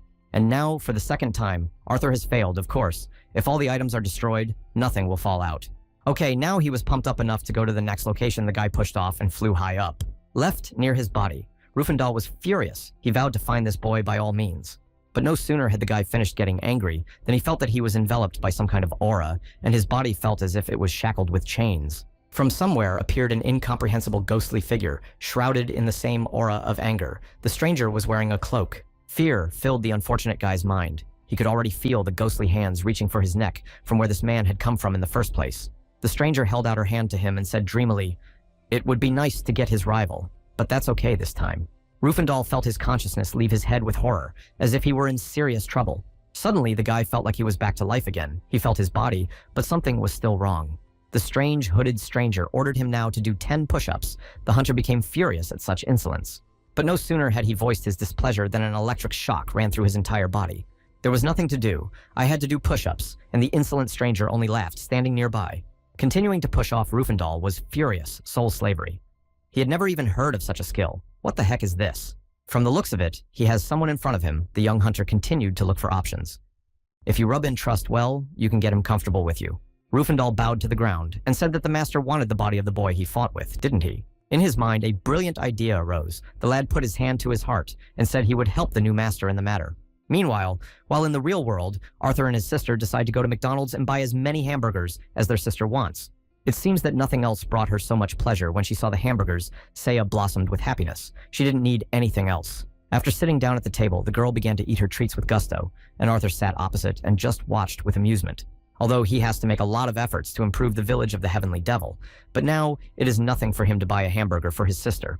Seiya continued to eat, asked why her brother began to show her such care. After all, before this was not Arthur, even a little stammered. Making a serious look on his face, the guy told his sister to take it seriously, and it's not even about hamburgers. Now, Arthur's luck is at the lowest level possible with monsters, but even when he destroys them, nothing falls out. The girl continued eating, and didn't seem to be listening to her brother at all, but Arthur spoke quite seriously. But when Seiya heard that her brother wanted to start a company with her, she spit out all the coke she could get from the surprise. For a second, she even thought her brother was crazy, but Arthur assured her that it wasn't that simple. It wouldn't be a firm like in the normal world. Sister got a little sad and said that in their time, the market had gotten too spoiled with the appearance of black monsters. Yes, and besides, she would soon be given a promotion. But Arthur was still completely serious. He said he had thought it over, and his decision was not spontaneous. Sighing heavily, Seiya relented and asked, what is her brother going to do in that case? Realizing that he had captured his sister's attention, Arthur continued, now let her listen with both ears, for the conversation was serious. Meanwhile, the conference room of the Alliance was having another meeting, and people were talking amongst themselves. The director was standing at the head and talking. He was talking about that chaos player who doesn't touch anyone until you approach him. The Alliance president said that's why they send out advisories everywhere. If they meet a player like that, don't touch him. The director said that the Chaosite doesn't seem to be the Rufendal they thought he was in the beginning, but someone else, an unknown player who hasn't appeared before. The headmaster turned on the projector and showed a video of Arthur fighting Rufendal. The owner of the company was impressed that he was able to get this video now that it cleared up a lot and at least they know who attacked them. Looks like Rufendal also made the wrong choice. Even though his defense magic was destroyed, he rushed back into the attack very lightly. The director suggested that this player had obtained a hidden class, but how remained a mystery. But they managed to get a quest, while searching for information this quest, to level up one of the noble NPCs. The founder immediately inquired what was the nature of this assignment. The director replied that they had to catch Rumtadian. At present, the nobles think of this person as Full How. The director showed an image of the suspect. This is an ordinary middle-aged man. This is an ordinary middle-aged man. The chief expressed doubts whether this man was not very different from the one in the portrait. Everything was right. But there was one thing, but they had to analyze it. In the end, it turned out that the system considers this player to be Rumtadian, and there can be no mistake. The main served in front of him hands now, as long as they get promotion points. Everything else doesn't matter, so how much he needs. The director said no more than 30 people. He offered to pay 100,000 consolation money and 3 million to those who contributed the most to the raid. Another member of the meeting hesitated. It seems it won't quite be enough with so much at stake. But the director, they have the necessary growth points. All members of their union are a dedicated company and will work tirelessly. So there is no need to worry about that. The boss was also sure that this amount would be enough for the incentive, so no need to worry and it's time to get down to business. For Rumtadian's head, there is a great bounty of 700 millions, and the rest of the bounty will be divided amongst themselves, a decision that was agreeable to all. The founder, meanwhile, was happy everything was going according to plan. The main thing was that the money went into his pocket and nothing else mattered. Now, in the virtual world, Arthur met his sister and immediately asked if she had found everything he had asked for. The girl was carrying a huge stack of books in her hands. She had found everything, but I was sure that my brother would really have enough. It's all beginner's magic. It's much less effective than what a masterclass can use. Seiya was extremely puzzled. Even so her brother would have no time to study during the class change, the girl was very worried. While reading one of the books, Arthur quoted a proverb that even a weed can become a sword if you become a master swordsman. But his sister had heard nothing of the sort. He immediately started learning different skills started flying books, and new abilities appeared time after time. Hearing that her brother had not yet changed class, Seiya was horrified.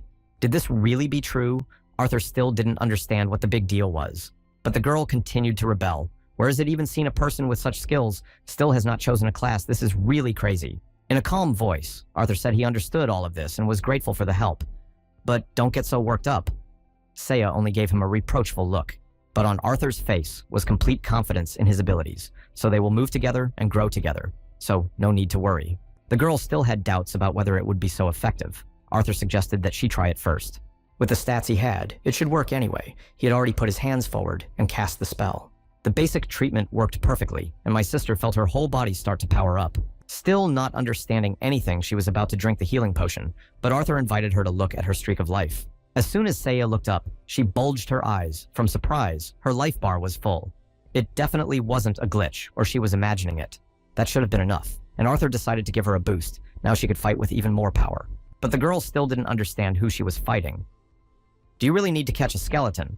Arthur pointed his finger in the direction and said that the target was already there. The uncomprehending sister turned around to see who could be there and heard someone growling from behind. In front of them stood a huge giant bear. For a second, silence reigned, and the girl thought it was still some kind of a joke. But no, the bear was completely real. He opened his wide maw and roared with rage. Out of fear, Seiya started to stutter. Does her brother want her to take down that bear alone? Usually, since she does it in a group. But contrary to all fears, 3 minutes later, the bear was destroyed. Seiya didn't even notice how she did it. The girl even fell to her knees. Now she was beginning to believe her brother's words. The evidence was more than enough. She also took out a blue stone, so she earned 5 million on her own, and she began to boil with delight. But unfortunately, if she gave it to the Union, she'd get 100 million, but now she has to make do with what she has because they're single.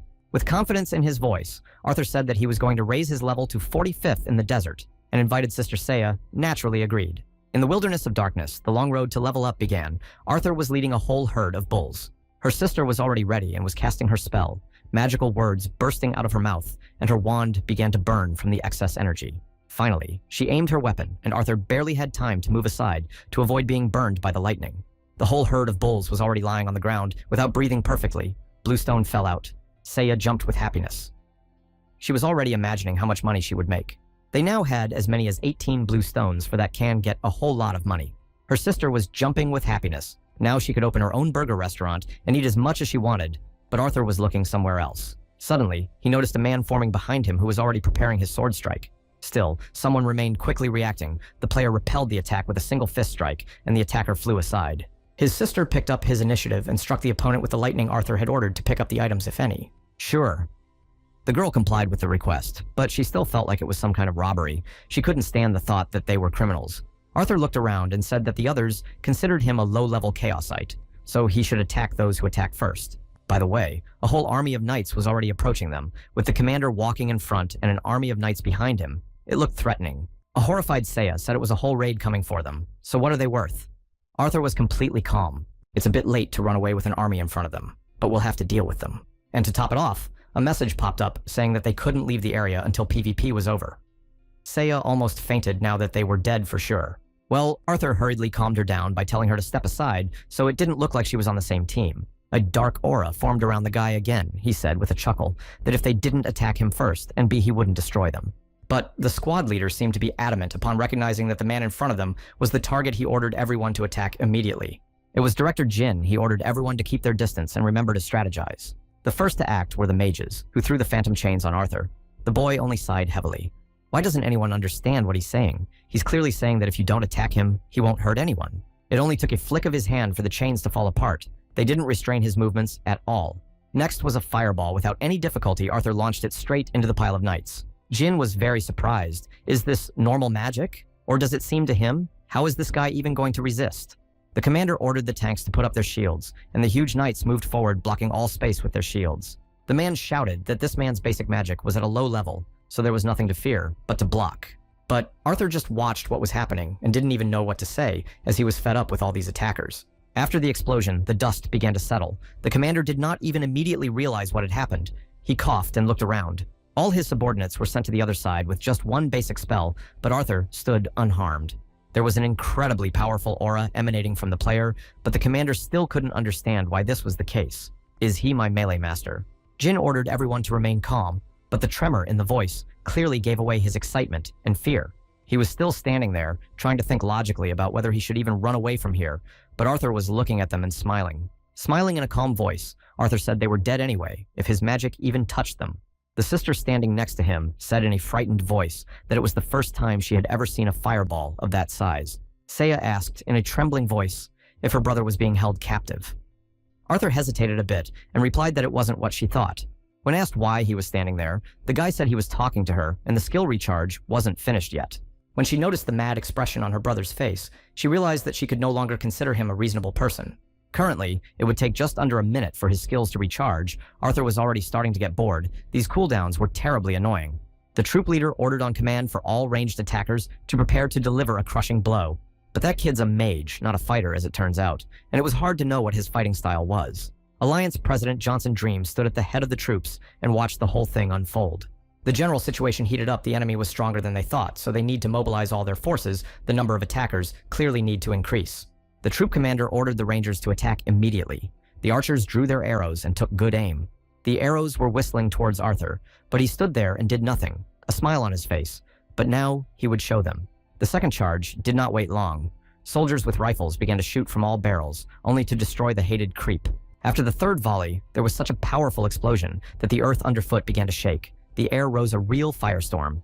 Commander Jin rejoiced. The tactics worked perfectly. This kid doesn't have a single chance of surviving after such an attack. He had something to think about, but he heard his warriors falling one by one as Arthur dealt with them like toys. A terrible guess came to me. This kid hasn't been tied up this whole time. And besides, the reload's over. He used a fireball, and immediately there was a huge explosion, followed by Arthur rushing at the others. Explosions rattled absolutely everywhere, player after all, already tired of repeating if they will attack first your end. Seeing that the situation was very dire, the president approached the commander and told him to leave it to him. Jin was worried. What about the support players? But the president has already contacted his partners. Now catching this player is paramount, so it's worth sharing the quest. Everyone immediately dispatched their forces after learning what their goal was, so the army would only become larger. With a bored face, Arthur continued slaying the warriors by the dozens. Their attack power wasn't even enough to wound him even a little. At this rate, he could not afford any army. After all, so on the face of the guy again stretched a smile to him. Warriors were already approaching him. Seiya standing behind at a slight distance and watched as the battle scene was a real mess. She was beginning to worry about her brother. Suddenly there was his whisper Arthur asked to hit with a spell. The girl was even a little scared, but there is also her brother. How can she hit? But the player said that in that case, the girl herself would fall under suspicion somehow. Strange that she stands by all this time and does nothing. How about a lightning strike? Seiya frowned. She liked that idea less and less. But Arthur somehow didn't care, and he said let his sister do what she thought was right. He wouldn't take the damage anyway. In that case, there was no choice. Seiya took out her wand and concentrated all the power she had into it and struck out with a burst of electricity.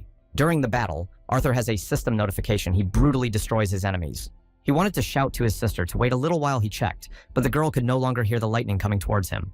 A second later, the guy felt like an electric shock went through his whole body, and this girl is still called his little sister. Seiya kept hitting spells, and at the last moment, saw that she had gotten her own professional quest. Soon, the notoriety about Arthur grew so much that he was given the title of Celestial Star of Destruction. Arthur smiled as he looked at his stats, but he was getting closer to what was called absolute evil with every passing second.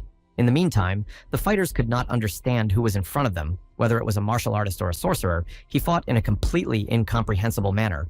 Turning to his opponents, Arthur said with a smile that he had no class at all, so let him not be tormented by speculation. And the leaders stood at the top and watched their army disappear at breakneck speed. It was a headache. The president was furious when he heard that their opponent had no class, but it couldn't be because he had thought that the kid was of a hidden class all along. He was sure that their opponent was also a hidden class, like a warlord child, and had a weakness. The president told his colleague that they were advancing and moved forward with sword in hand. Director Jin also prepared himself. Arthur continued to destroy his opponents one by one and paid no attention to the screams of his enemies. Soon it was all over. Though, if you think about it logically, the lack of ranged skills could be considered a weakness. Arthur reached out. Where did you come from? His sister showed up and asked for Arthur to do some experiments with her. The player was a little surprised. With obvious concern on her face, Seiya said that she had gotten a professional quest, and Arthur wondered a little, why would that be? Soon, they came to another place. Sister said she would hit full force. Arthur reassured her, saying he had used everything he could. Soon, he was struck by a powerful lightning strike that would have turned anyone else to ash in seconds. But Arthur felt only a slight tingling sensation that was even somewhat pleasant, like a light massage. His sister used every spell she had, but Arthur stood still and felt almost nothing. The girl tried so hard that her mind went blank. She did everything in her power. She used everything in her arsenal. Eventually, she spent all her strength. Of course, Arthur's health bar decreased significantly, but still, he remained standing in his place. Seiya looked at her brother in surprise. Did he really have such a title? The girl couldn't believe what she was seeing. But Arthur didn't seem surprised that it had anything to do with the assignment. He asked his sister to wait while he dealt with the monsters and left. The girl didn't even have time to say anything before she was alone in just a second. Watching my brother Seiya saw a message that he was in a panic and trying to escape.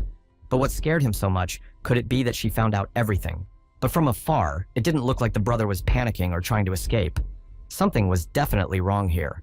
She motioned for her brother to get as far away from her as possible. Arthur stopped and looked at her with a surprised look at what else she was up to.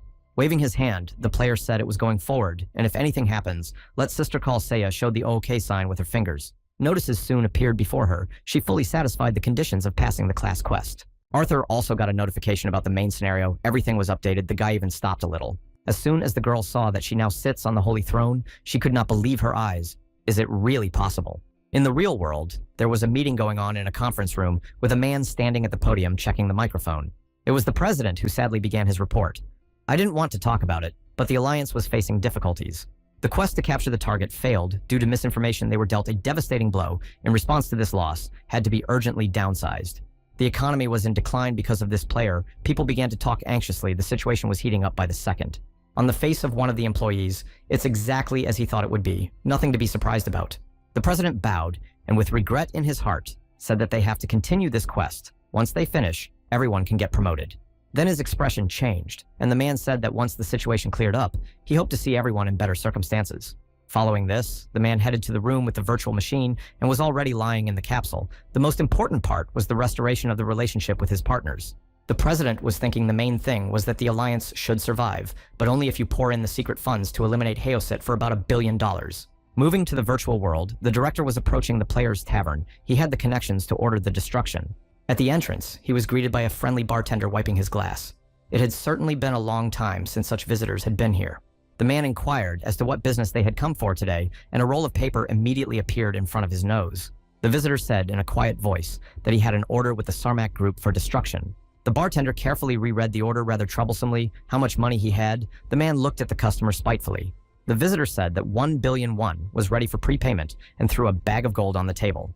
Turning his back, the bartender replied that in 3 days, everything would be ready. The man clutched the order sheet in his hands. The president rejoiced. He hired the best of the best. The damn villain has no idea what kind of manhunt is about to begin. It hurt, of course, to spend such money on him on no choice. The old man left the tavern and headed for the exit of the fortress.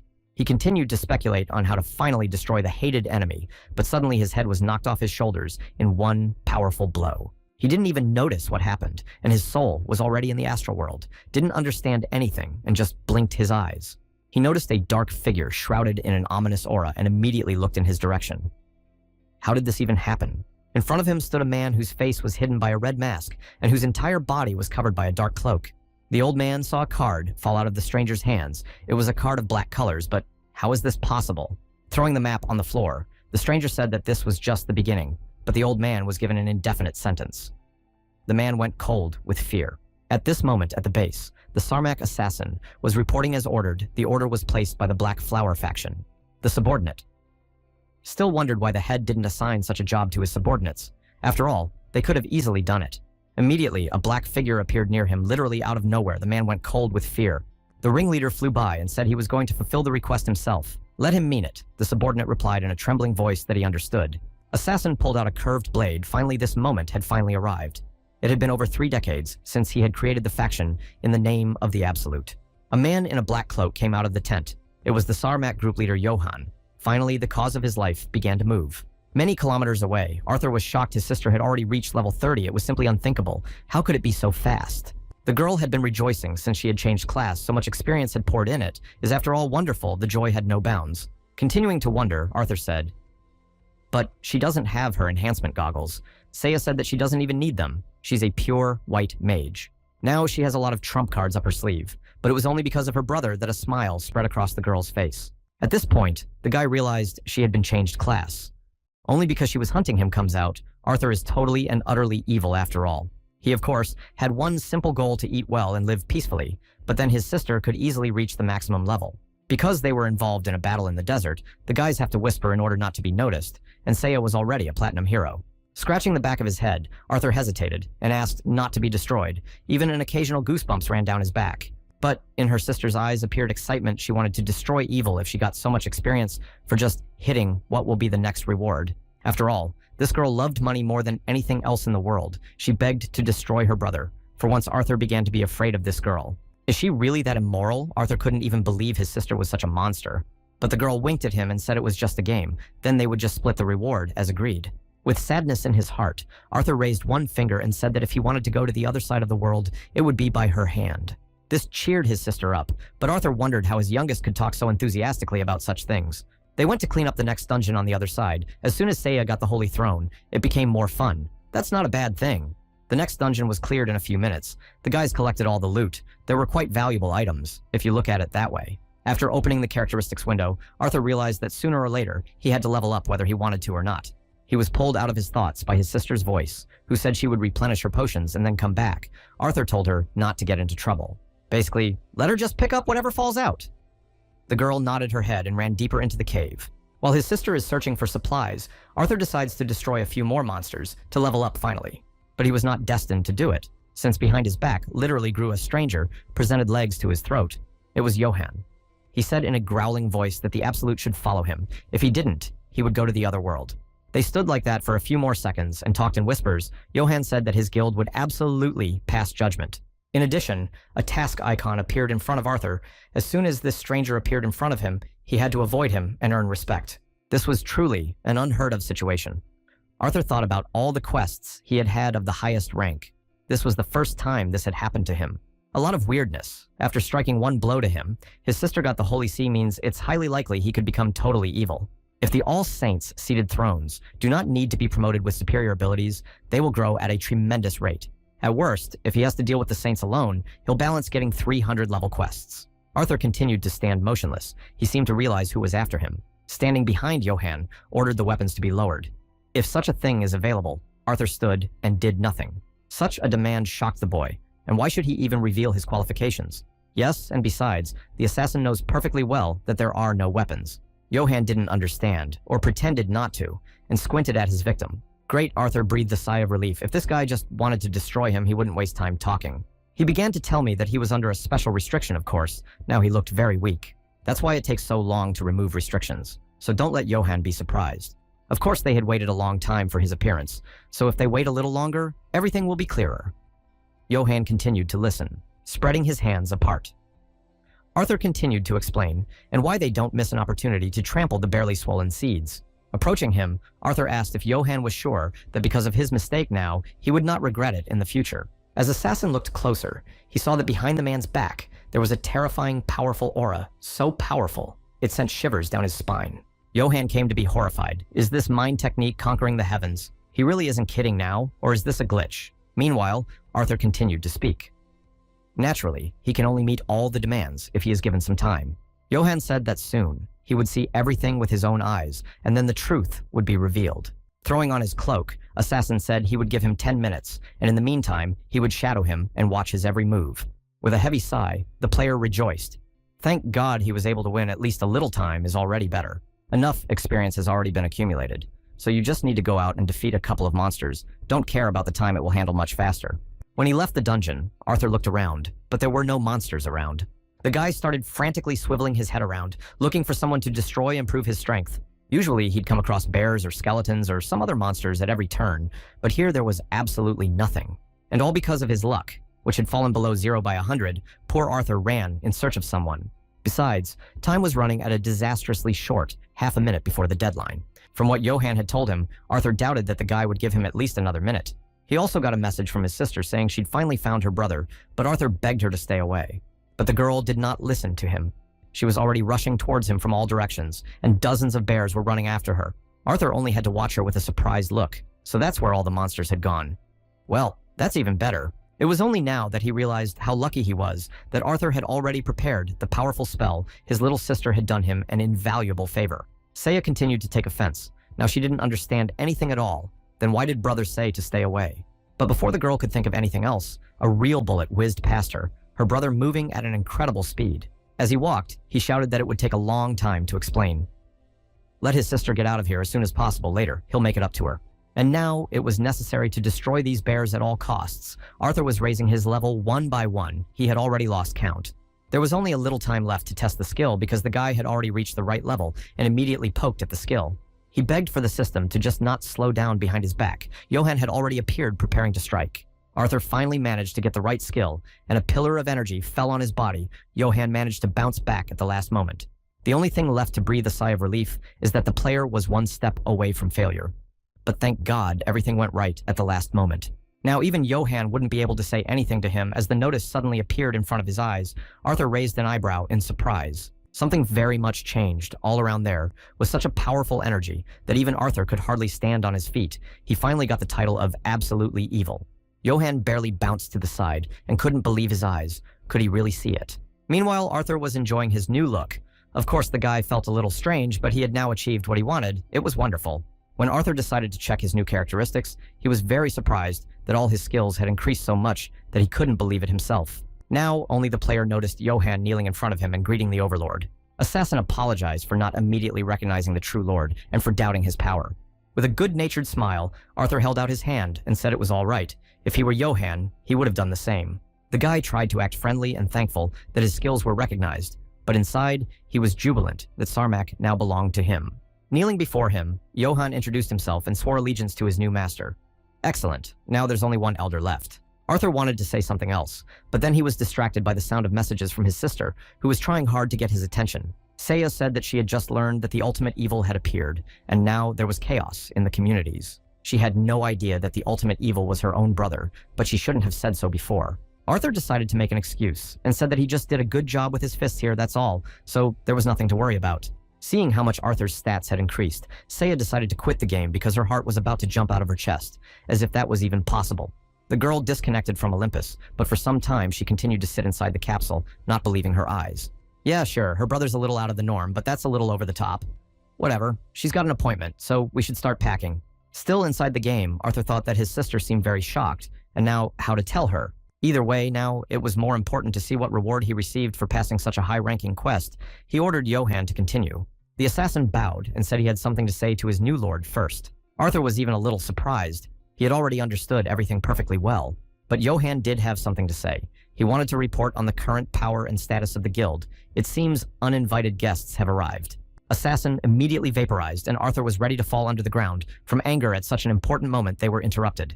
In front of them was a rider, and behind him a whole army of men, shouting that this man was their main target. Arthur turned his head in their direction. The riders shouted to his subordinates that whoever brought this man's head would receive an unprecedented reward and eternal honor. It was starting to get annoying, Arthur asked. They were at it again. Yes, and why do these guys keep calling him Ramtadian? Without deeming it necessary to explain, the rider ordered all his soldiers to go into battle and swung his long sword. Unfortunately, Arthur didn't understand what they were talking about, so let him be Ramtadian. Soon, the whole regiment of knights was defeated. Arthur was again very upset. He was facing knights for the first time, and it turned out that they were such weaklings. But their commander was more assertive and continued to attack even though he was outnumbered. He wanted to say something else, but Arthur didn't listen to him. He was already rushing towards his opponent at full speed. A second later, the unfortunate man felt a powerful blow to his chest and flew off somewhere very far to the side. To the boy's surprise, his opponent turned out to have pretty good equipment. Since he was able to block his blow, it would be fun. The man struggled to keep up with Arthur's pressure and tried not to show it, but it was noticeable how tense he was. But the player dodged and hit the man in the head with his fist with all his might, knocking him out. After destroying the enemy, Arthur gained a few more points of evil, and yet this technique wasn't bad, a few moves and almost no effort. The boy turned to Johann again and asked him to continue, but he was again distracted by someone's unfamiliar voice. Arthur was furious. Whoever else is trying to stop him should come out now and fight, so there's no question. A figure dressed in a dark cloak emerged from the forest. Could it be another mercenary sent to destroy Arthur? Let him begin. The stranger replied that he was not a hunter, but would be more than happy to destroy Arthur and make him his slave. The stranger held out his hand and ordered Rufendal to move forward, and the kid on all fours stood beside him. Arthur was not a little surprised to see that it was the same guy who had tried to attack him at the beginning of the journey. Rufendal's eyes were frantic, and he could finally get even with this man who had sent him to the other world so easily. When he tried to pronounce the name of an old acquaintance, Arthur made a mistake, which infuriated Rufendal. With joy, the hunter pointed his finger at Arthur. Now he was definitely in trouble, and he was going to the end of the world. Smiling. Rufendal asked his master, "Did he really do a good job?" The necromancer seemed pleased. With a wave of her hand, the girl smiled. Great that they would have all these bodies as a bonus. If Arthur became her slave, that would be fine. As soon as the woman waved her hand, the bodies lying next to Arthur began to move and get up, returning from the other side of the world. Their eyes were swollen with magic. Their mouths were drooling, and they were making some kind of unintelligible sound. Soon, there was an entire army in front of Arthur.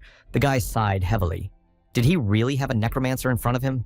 The player wondered, looks like this person had a hidden class. The necromancer stood behind and smiled with joy. Shivering with excitement, the boy thought that perhaps this undead would be too strong. One of the men who had risen from the other world pointed his finger at Arthur and shouted that it was Ramtadian, and it seemed that this man now possessed reason. His eyes widened with rage. The man began to scream. Now Arthur could do nothing to him. People were approaching the player in a whole bunch. Arthur did nothing, just stood there and watched them. In front of him suddenly appeared signs he had met all the requirements for the appearance of the title effect Absolute Evil. He began to powerfully control all the products of dark magic. The undead began to slash Arthur slowly. The necromancer was shocked. Why her servants were not obeying? She was no longer in control of what was happening. Arthur smiled and thought that this skill was similar to the skill of stealing, but he asked whether these people would listen to him or not. Looking at the rest of the soldiers, the guy cringed. They pissed him off, so let go is sent back to hell. Rufendal turned out to be very slippery of this situation.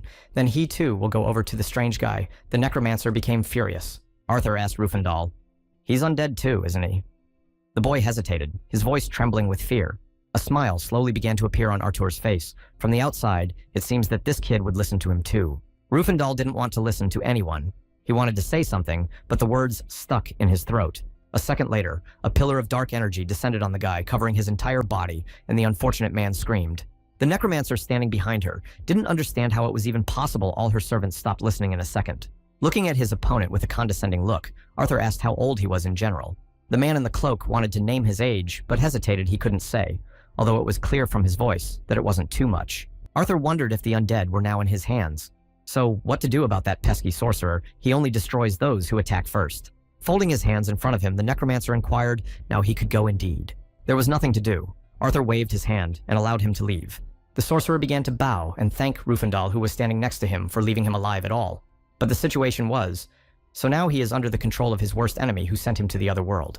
There was nothing left but to rub in the new master and trust, yet so recently, the evil Rufendal had changed beyond recognition. A sinister smile appeared on Arthur's face. Well, now he has a new henchman. Many ideas immediately appeared in his head. The virtual reality device opened noisily, and a light smoke began to fly everywhere in the room. A girl came out of there. She still couldn't figure out who this strange stranger was. Maybe it was the one her mentor was talking about. With annoyance in her voice, she thought she should have caught it, but the one proved to be much stronger. Her gaze fell on a nearby cell phone. Time showed the beginning of the third girl was frightened. She had completely forgotten about the meeting. Meanwhile, Johann appeared before the host. There are things he has not yet had time to tell, so he will start again. Arthur was impatient to let his servant finish quickly before someone else showed up for him. Next, Johann gave details about his faction. Now they have 2 high-class assassins. Also, this group has ties to very powerful rulers of different lands, which complicates the situation. They also possessed impressive monetary holdings of over 4 billion gold pieces. And it was all meant for the absolute ruler, that is, Arthur. The joy was growing with each passing second. Arthur was trembling with impatience. Could it be that things were starting to get better? He couldn't believe what was happening. He tried to bring himself to his senses. You can't show emotion in public, or they might think something wrong. He stood in front of Johann and said in a serious voice that he understood his devotion and was immensely grateful. The guy said that the 2 billion would remain as is, and that Johann would run the guild as before, since he knows the guild better. Also, the 4 billion they handed over would not only go to the guild, but also to the Heavenly Devil Village. Johann couldn't believe his ears. He was so enthusiastic that he vowed to spread the news of the fairest lord in the world everywhere. Meanwhile, Arthur rejoiced at last. Everything began to work out guild in his hands. Life is getting better. But there was something else. Arthur interrupted his joy and stared at Johann. The man said in a concerned voice about the third elder, "He is a very dangerous man who should be careful. This man is quite different. He knows no pity and is very cunning and dodgy. Rexor is a dangerous opponent. He attacks without warning and even more unexpectedly than Johann himself." Arthur didn't understand why he was so worried. He was an assassin, so why worry? Hearing that this person was the head of the Black Blossoms, the player was surprised somewhere he had heard this name before. Opening the menu with information, Arthur searched for Johann, continued to kneel. It appeared that the owner of the first and second throne was confirmed.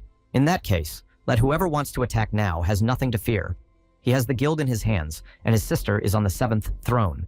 Before he could finish his thought, he heard his sister whispering to him that something serious was going on. Seiya was terrified. She screamed that she had recently met a close friend, and the friend had told her something very important. My sister was sitting in a cafe, staring at her phone, waiting for a friend they had an appointment with. Finally, the friend showed up, and Seiya greeted the girl cheerfully.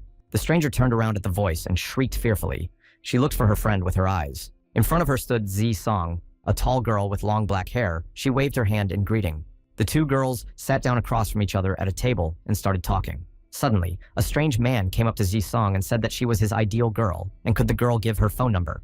Clearly embarrassed, she looked away and said she wasn't here for that, so let her go somewhere else. The man was extremely puzzled, and by the clock, the back of his head quickly hurried to hide, "How can you even call a stranger your ideal?" Shisung grinned. She couldn't stand those who only focused on appearances and were forever trying to get to know each other.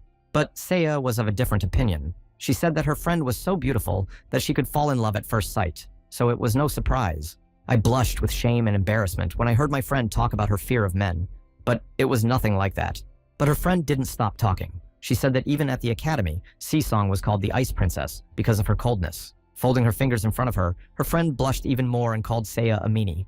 She's so rude about it after all. Seiya instantly turned the conversation to another direction and asked her friend how she was doing. The girl blanched a little. Lowering her eyes, she said she would only share with Seiya and began her story. The girl trembled a little with embarrassment. She finally talked it out and felt better. It's good to have a friend like her to talk to. Soon, the girls said their goodbyes and wishing each other a good day ran off to their respective places. Seiya continued to wave at her friend, but a hurricane was raging inside her. She hadn't even expected the girl to tell her something so shocking need to do something about it ASAP. Soon, she met up with her brother needed to talk, in some quiet atmosphere. Otherwise, she's about to go to the other side of the world. The poor thing drank a glass of water in a gulp and sighed heavily this information no one knows but her. Until now, it was known that absolutely I am evil must fight the saints alone. But as it has become known, the sister's friend is a hidden class that is meant to help in this battle, so-called absolutely necromancer. After drinking another glass of water, the sister confirmed that in that case, it was indeed valuable information.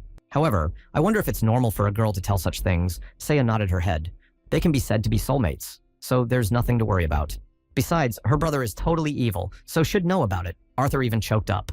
He tried to smooth things over, but it seemed his sister had already guessed it all long ago. The girl sighed heavily and said she was just pretending she didn't know, so let her stop lying. And then she blurted out all the facts I'd noticed, with my brother Arthur didn't even know what to say, it was all true. Yeah, also plus, she took over the 7th throne after just attacking it. How can you not think after such a fact? Arthur sighed heavily, thinking that he had nothing to say against his sister, who was right about everything. But it was good that she reacted normally. Trying to cheer up, Arthur said that his little sister was incredibly savvy. He thought this would happen. Seiya noticed he looked silly. And by the way, if the information about them will spread, there will be ill-wishers and all the work will go to waste. So you need to act carefully. Arthur scratched the back of his head. All right, the situation was getting complicated and we needed to be quiet. The guy thought about it. He needed to meet this maiden, and then he wouldn't have to fight the saints alone. My sister also told me that this girl is now 19 years old. She dropped out of the academy to pursue necromancy. Besides, the brother better wear a mask, so no one will declassify him, if only for a little conspiracy. Arthur put on the stupid mask after all and walked towards the necromancer he felt as stupid as possible. Speaking of which, it's kind of odd that Rufendal, being level 50, fell at the hands of a level 14 necromancer. Soon they did meet. Arthur saw his sister, and the necromancer's girlfriend Seom waved hello. As soon as Zisong noticed who was standing in front of her, she was stunned and had a horned fawn mask on her face as well. And then Arthur also reached the guy dazed, and only with big eyes looked at the stranger. What kind of joke is this in general? They stared at each other, now it was clear. She was the necromancer who wanted to enslave him. It was awkward, and she called him uncle. Arthur almost cried. He's not an old man after all. Yes, and besides, turns out she is a girl. Although the first time the manner of speech was not at all the same, Necromancer laughed. The unfortunate girl covered her face with her hands and was ready to fall to the ground in shame. She should have used a low voice after all. His sister was extremely surprised that they knew each other. Arthur hastened to explain that they had run into each other once before, so now it was all cleared up. The Necromancer girl continued to rejoice. Wasn't it fate? Her friend told her that absolute evil was a very important person to her. She continued to ramble on and on. Arthur just stood there. Uncomprehending, Seiya too was confused, as if her friend was overreacting. The player and the sister looked at each other. He said that he is indeed the ultimate evil, and his sister is the 7th saint. As soon as the Necromancer heard that, she was stunned. She didn't know what to say. Such a fact hit her in the head like a hammer. Following that, she jumped up to her friend and started rubbing her shoulders. How could she even hide such a thing? In a calm voice, Saint said, "It's her brother's information anyway. So what is there to be surprised about? But she's still very sorry." As soon as Seo Sung found out, she was immediately horrified. She didn't even have time to dress properly to look like a human. Turning to Arthur, she shouted that she looked very different in real life, so don't let him think anything different, especially after their meeting. The player scrunched up her face, though her sister had told her she was quite mature, for now the guy saw in front of her only a small child. He said that this is not the most important thing Necromancer said, that she had to become an absolute evil that has received the quest correctly. The girl was beginning to come to her senses and confirmed of course she was. Holding out a scroll to the boy, she asked, "Look at this." This is the inheritance left by the teacher. Unfolding the scroll in front of him, Arthur began to read what looked like a map, and the more he read, the more he wondered. The boy immersed himself in the memories as he practiced with his teacher. The old man called him over and said it was very important that Arthur even took a little time out from his training. The guy continued to read the map. His eyes became more and more rounded with surprise. One mark caught my attention was a small red light, with eyes this pattern that symbolizes the black flame, as the teacher said. The appearance of this sign can't be a coincidence. Arthur frowned. That's how easy it would turn out. Looking at the necromancer, he wondered if these were really players who had gotten a quest to help an absolute evil, somehow hard to believe. But all indications were that it was indeed his minions who would help along the way. Handing the scroll to the necromancer, Arthur said that for now, they should just move out. The girl didn't understand anything about where they should go. Pointing his finger at his new acquaintance, Arthur said that he had heard from his sister that she was only level 14, so he needed to raise it. This was where their training began. They stood in front of the huge giant bear and prepared to attack. The saint took down the monster with a single blow. The necromancer standing nearby marveled at her friend's skill. Rufendal has also raised his level. The guy hasn't realized how much he's growing up yet. Hearing his pet's voice, Arthur turned. Did someone raise his voice? Rufendal shook his head fearfully. The guy immediately understood the order and rushed to get the artifacts. Now he was acting as a pet in the punishment. He immediately returned with a blue pebble in his hands, which he immediately presented to his host. Arthur nodded his head. This, of course, now looked like madness, but will soon bear fruit treatment buffs, level increase, and so on. Rufendal even thought that life was beginning to improve, but immediately pulled himself together. Was this really what he was aiming for? Arthur watched the necromancer and watched the level rise. This girl seemed quite capable to him. Saint asked, "Did her friend still hunt alone?" Sisong nodded. Until then, she was doing well with her skills. She's a little clumsy on the outside. Yeah, and she can barely fight, but there's something about it. Well, this girl had one ability to control the undead once she summoned the skeletons. Seiya even trembled in fear. In fact, the undead that had returned from the other world were much stronger than normal. The necromancer stroked one of the skeletons. With such underlings, Arthur can poke at the Empire's savvy when the elders can't move freely. Meanwhile, the necromancer and the saint continued to destroy the monsters with their skeletons. And Arthur was watching everything with a smile on his face. Now everything was going as well as it could go. And the necromancer quest, left to her by none other than Arthur's own mentor, is going to be a hell of a challenge. But that's okay. Looking back, the guy was really glad that these two had joined him. Unlike the game, his luck in life had not suffered. Suddenly, Sisong crashed into his back with a shout that her level had finally increased. The girl was acting like a child. Arthur was even a little frightened by this pressure. The others just laughed. After all, the necromancer was a funny girl. With a smile on his face, the guy told her to finally get off his back. Yes, and also go to the other side of the world if she lied. Then turned to pet Rufendal, immediately rushed to retrieve the artifacts that had fallen out. Arthur raised his finger meaningfully. Now that the necromancer has gotten to level 20, you need to do a quest in the mountains of Cargonis. The girls nodded their heads. Luna and Marion, that was the name of the saint, and the necromancer will not be caught. If it works, let them go ahead and gather information. And Arthur and his pet will travel onward and catch up with them through the Union teleporter. The pet standing next to Arthur wondered what if they didn't succeed. The guy shrugged his shoulders, in any case had to start. Traveling in ships and airships was too time-consuming, and they could be spotted. So we need to think of another option. And teleporters that are controlled by the state are cheap. They are few, so few people use them, but Chaotite can't go there. The girl looked surprised at the teleporter from which the two strange men emerged. They, along with the other guard, looked at the arrivals who were emanating chaos magic. Moreover, there were even two of them.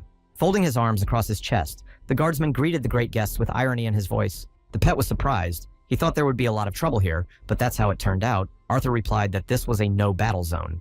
The guard approached and said that this teleport belonged to them, and hoped that the new arrivals had enough money to pay for the use. When he looked closely, he noticed one of them had blue hair. It must be Rufendal himself standing before him. Did the evil lord bring a henchman with him? The pet became wary and prepared to attack in case of anything. And then the unexpected happened. Thinking that it was addressed to him, Rufendal said that he had bought it to help his assistant pick up artifacts.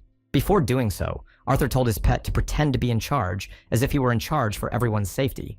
The guardian wondered in order to collect artifacts sounded kind of weird, and why didn't he take someone more suitable?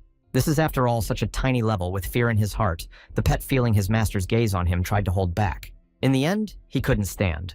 What did it even matter? Standing behind Arthur laughing, the pet looked extremely funny. The guardian eventually got fed up. He said that for players of their type, the normal price tag doesn't apply. As soon as Rufendal heard the price of 30 million, he opened his mouth in astonishment. The guard smiled and said that if they didn't like something, the exit was in the other direction, and pointed his finger somewhere. There was no other way out, and the pet gritted his teeth and was ready to fall through the ground. The guard knew perfectly well that there was no other way out for these two, so they would pay anyway, but the pet continued to scream. Rufendal asked how the normal way differs from this. Arthur continued to stand and listen. Suddenly, someone started whispering in his ears. It was the very guard. He was addressing him with contempt. The man asks if Arthur's tired of living like this. It's so humiliating to be a pet. He'll help him if the guy agrees. A smile spread across the player's face. So that's how he is the leader of the Grand Alliance, and Arthur thought it wouldn't happen. Well, we'll have to use all the arsenal. Guy cried and started begging to be let in, because that's the way to go. Being on the other side, Sisong was beyond happy. Finally, she and her friend arrived at the place. The girls were already in the mountains. Teleport was so fast that it didn't take a moment before they found themselves on the spot. The necromancer was still worried that Uncle wouldn't be able to get in. He was a chaosite, but her sister reassured her Arthur was smart. In a slightly guilty voice, Zisong asked nothing, calling him Uncle honestly. She didn't think that this person was really an adult. Arthur said they're only 7 years apart, so why does she call him Uncle? But Seiya told the girl not to worry. Let her call it whatever she wants. Sisung apologized and said that they seemed to be in big trouble. The poor thing was looking at the map and couldn't remember the way Seiya shuddered and said she knew where to go, but she seemed to be lying. The man standing in front of the teleporter as a guardian was a level 40.5, a low level for a battle with the Union leader. The reason he's doing this job is because his aunt was one of the board members of the Union. This man's life was a win-win. Starting with Ellen, he had always had a good position. And now this man stood before Arthur and savored his superiority with a gleam of delight in himself on his face. Arthur, on the other hand, was carefully playing the part of the hapless traveler who wanted to move on. Surely this guard must have thought that Arthur, the ordinary player guy, had turned to Rufendal. Arthur said that this guard was now trying to betray him by talking him into another man's deal, so let him pretend he didn't suspect anything at first. After they go straight through the teleporter, Arthur will strike, so let the pet do the right thing. Arthur has one good skill. He will only trigger it when they go through the teleporter. Pet agreed. Keep playing the role of Master Rufendal demanded money, and Arthur began frantically searching for it.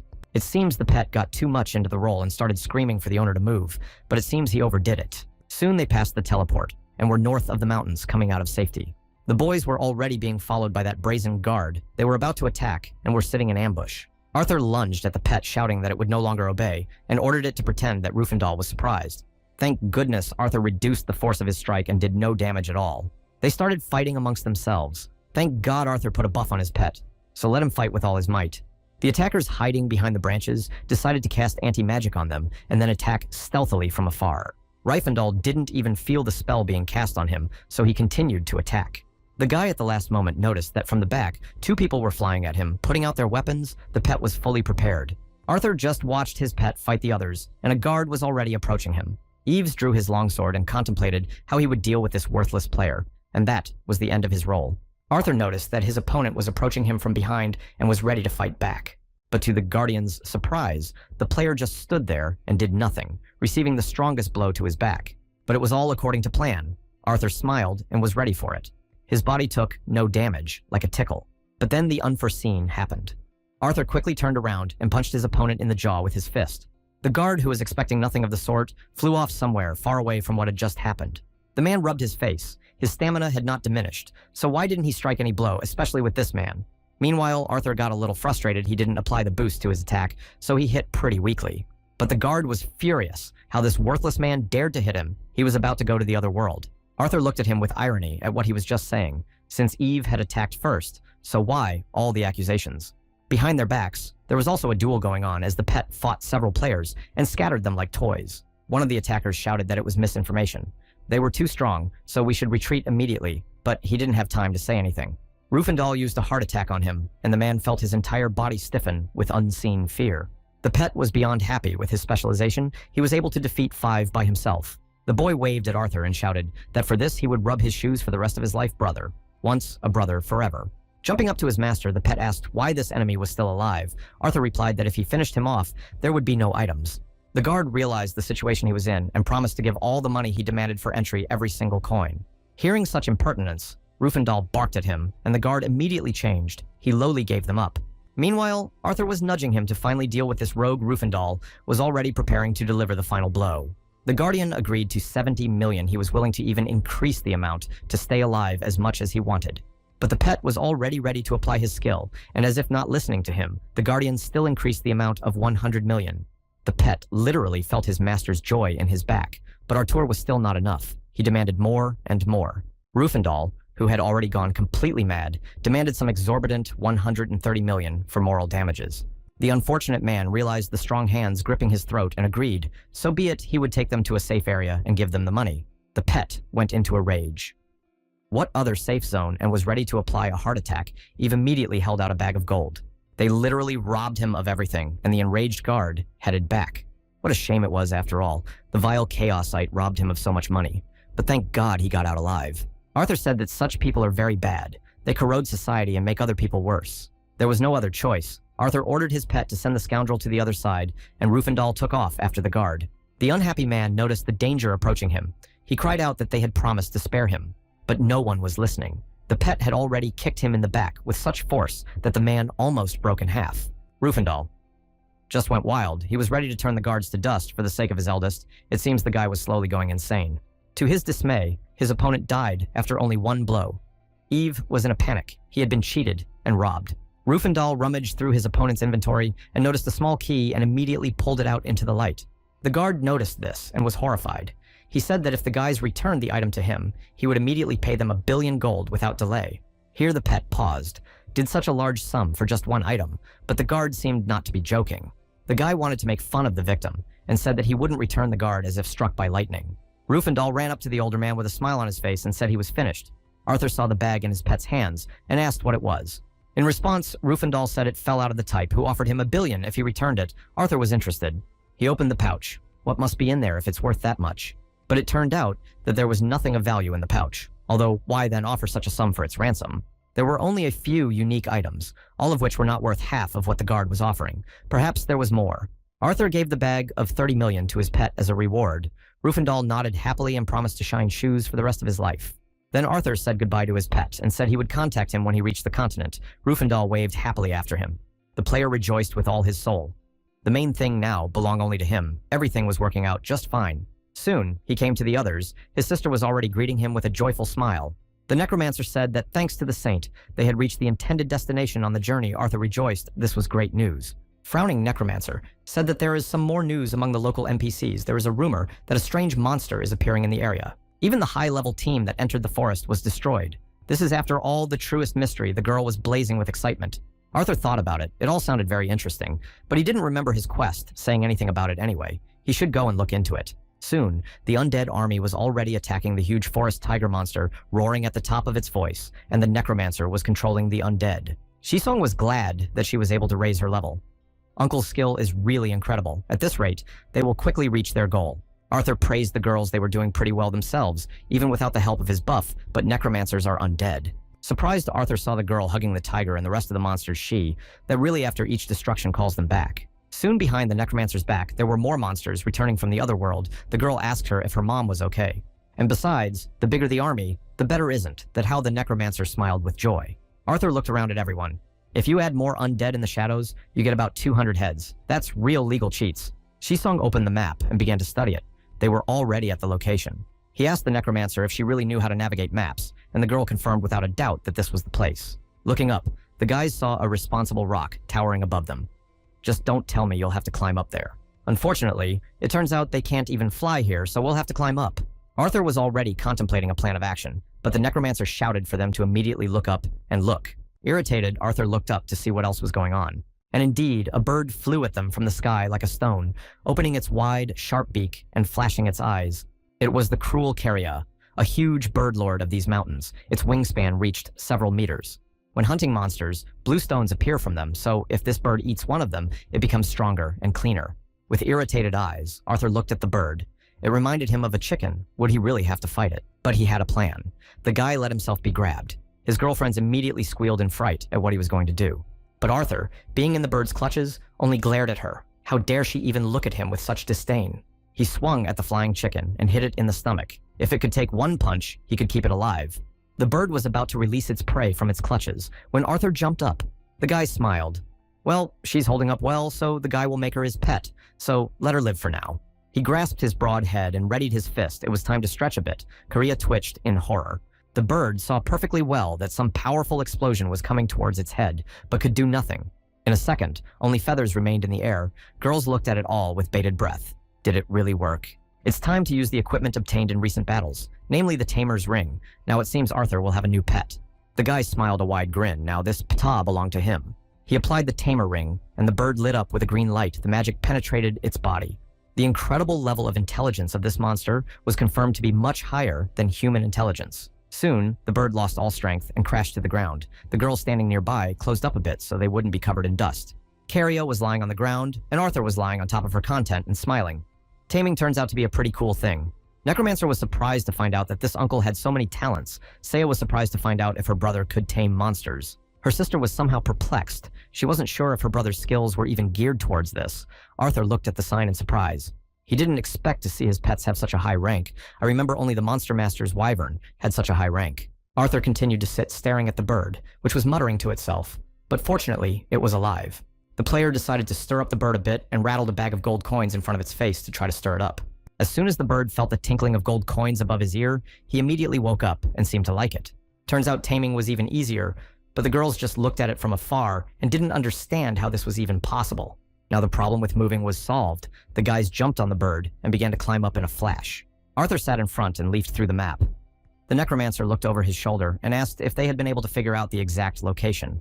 Arthur said that even though he's strong, he doesn't have the skills for mining, and the game itself doesn't encourage it. Just in case, he ordered the others from below to pound the rock to at least get some useful materials, but the conditions were not right. The guy ordered everyone to hold on tight to Coco. The girls wondered what else it was. It turned out that was the name of their new pet. Arthur ordered her to fly at full speed over the top of the cliff. Then he looked at his fist in surprise at the terms. Is it really all about them? Following this, the guy touched his bird and filled it with energy. Coco began to fly even faster. In front of them, the same black flame was suddenly revealed. A strong attack with the energy of a heaven-conquering mind technique was confirmed. Arthur didn't even quite realize what it was and put his fist forward for a possible attack. A notice appeared in front of them.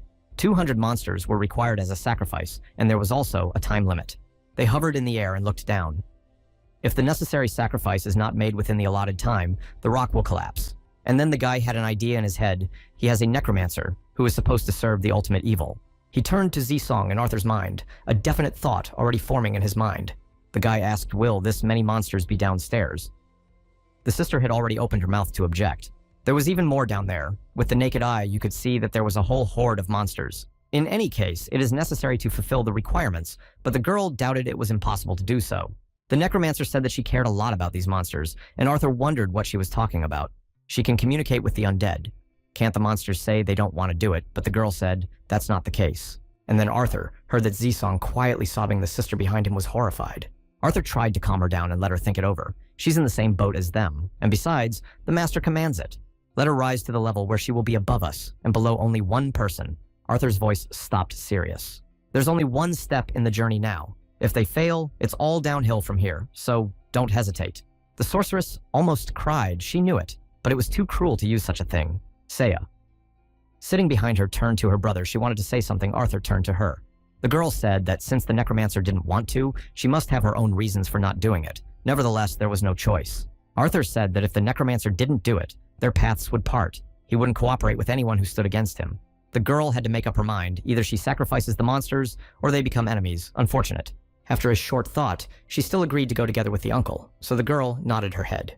A smile spread across Arthur's lips, and he realized that this decision had not been easy for her, so he thanked her. Being an absolute-level necromancer, she had to sacrifice so many monsters around the girl, a dark energy began to form.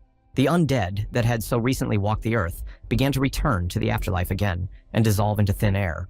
Zisong shouted from the tension as the girl concentrated all of her strength that she had, and there was no other way out. Looks like it was a side skill of her class. Arthur applied emergency treatment, let only her bear with it for a while. It was soon over. The undead were defeated, and she felt calmer at heart as Arthur continued to treat the necromancer. The player leaned over to her and said that the girl had really gotten uneasy. Maybe she should still use the healing skill. But the girl looked at him with tired eyes and grinned and said that she was fine, and her characteristics had increased. But the saint was furious and started to rub her brother's neck. He's out of his mind. Let her see how pale Sehun is. Beneath them, something shattered like glass. Space began to distort. The conditions were met. The gate opened. A frightened Coco headed straight down. They didn't know what lay ahead, but they had to move forward. Soon, the team found themselves in an underground cavern. It was quite cozy despite the general atmosphere. Seiya had doubts and asked if this was the right place. Arthur said it was correct according to the instructions. Although inside, he realized that his mentor was a nasty old man, and that they would have to go through hell. The notices stated that the ultimate evil would need to destroy the 7 holy thrones, and to do so, he would need powerful helpers. There was a small silence, as all the other participants had to give their consent for their abilities to be tested. Arthur realized that the quest was designed with the assumption that there would be no turning back. In fact, now there was one main scenario of Olympus. From the very beginning, it was impossible to go backwards, but Arthur was not going to do it. The boyfriend asked his sister if she had received a notice that she had to give consent. The girl smiled and nodded her head.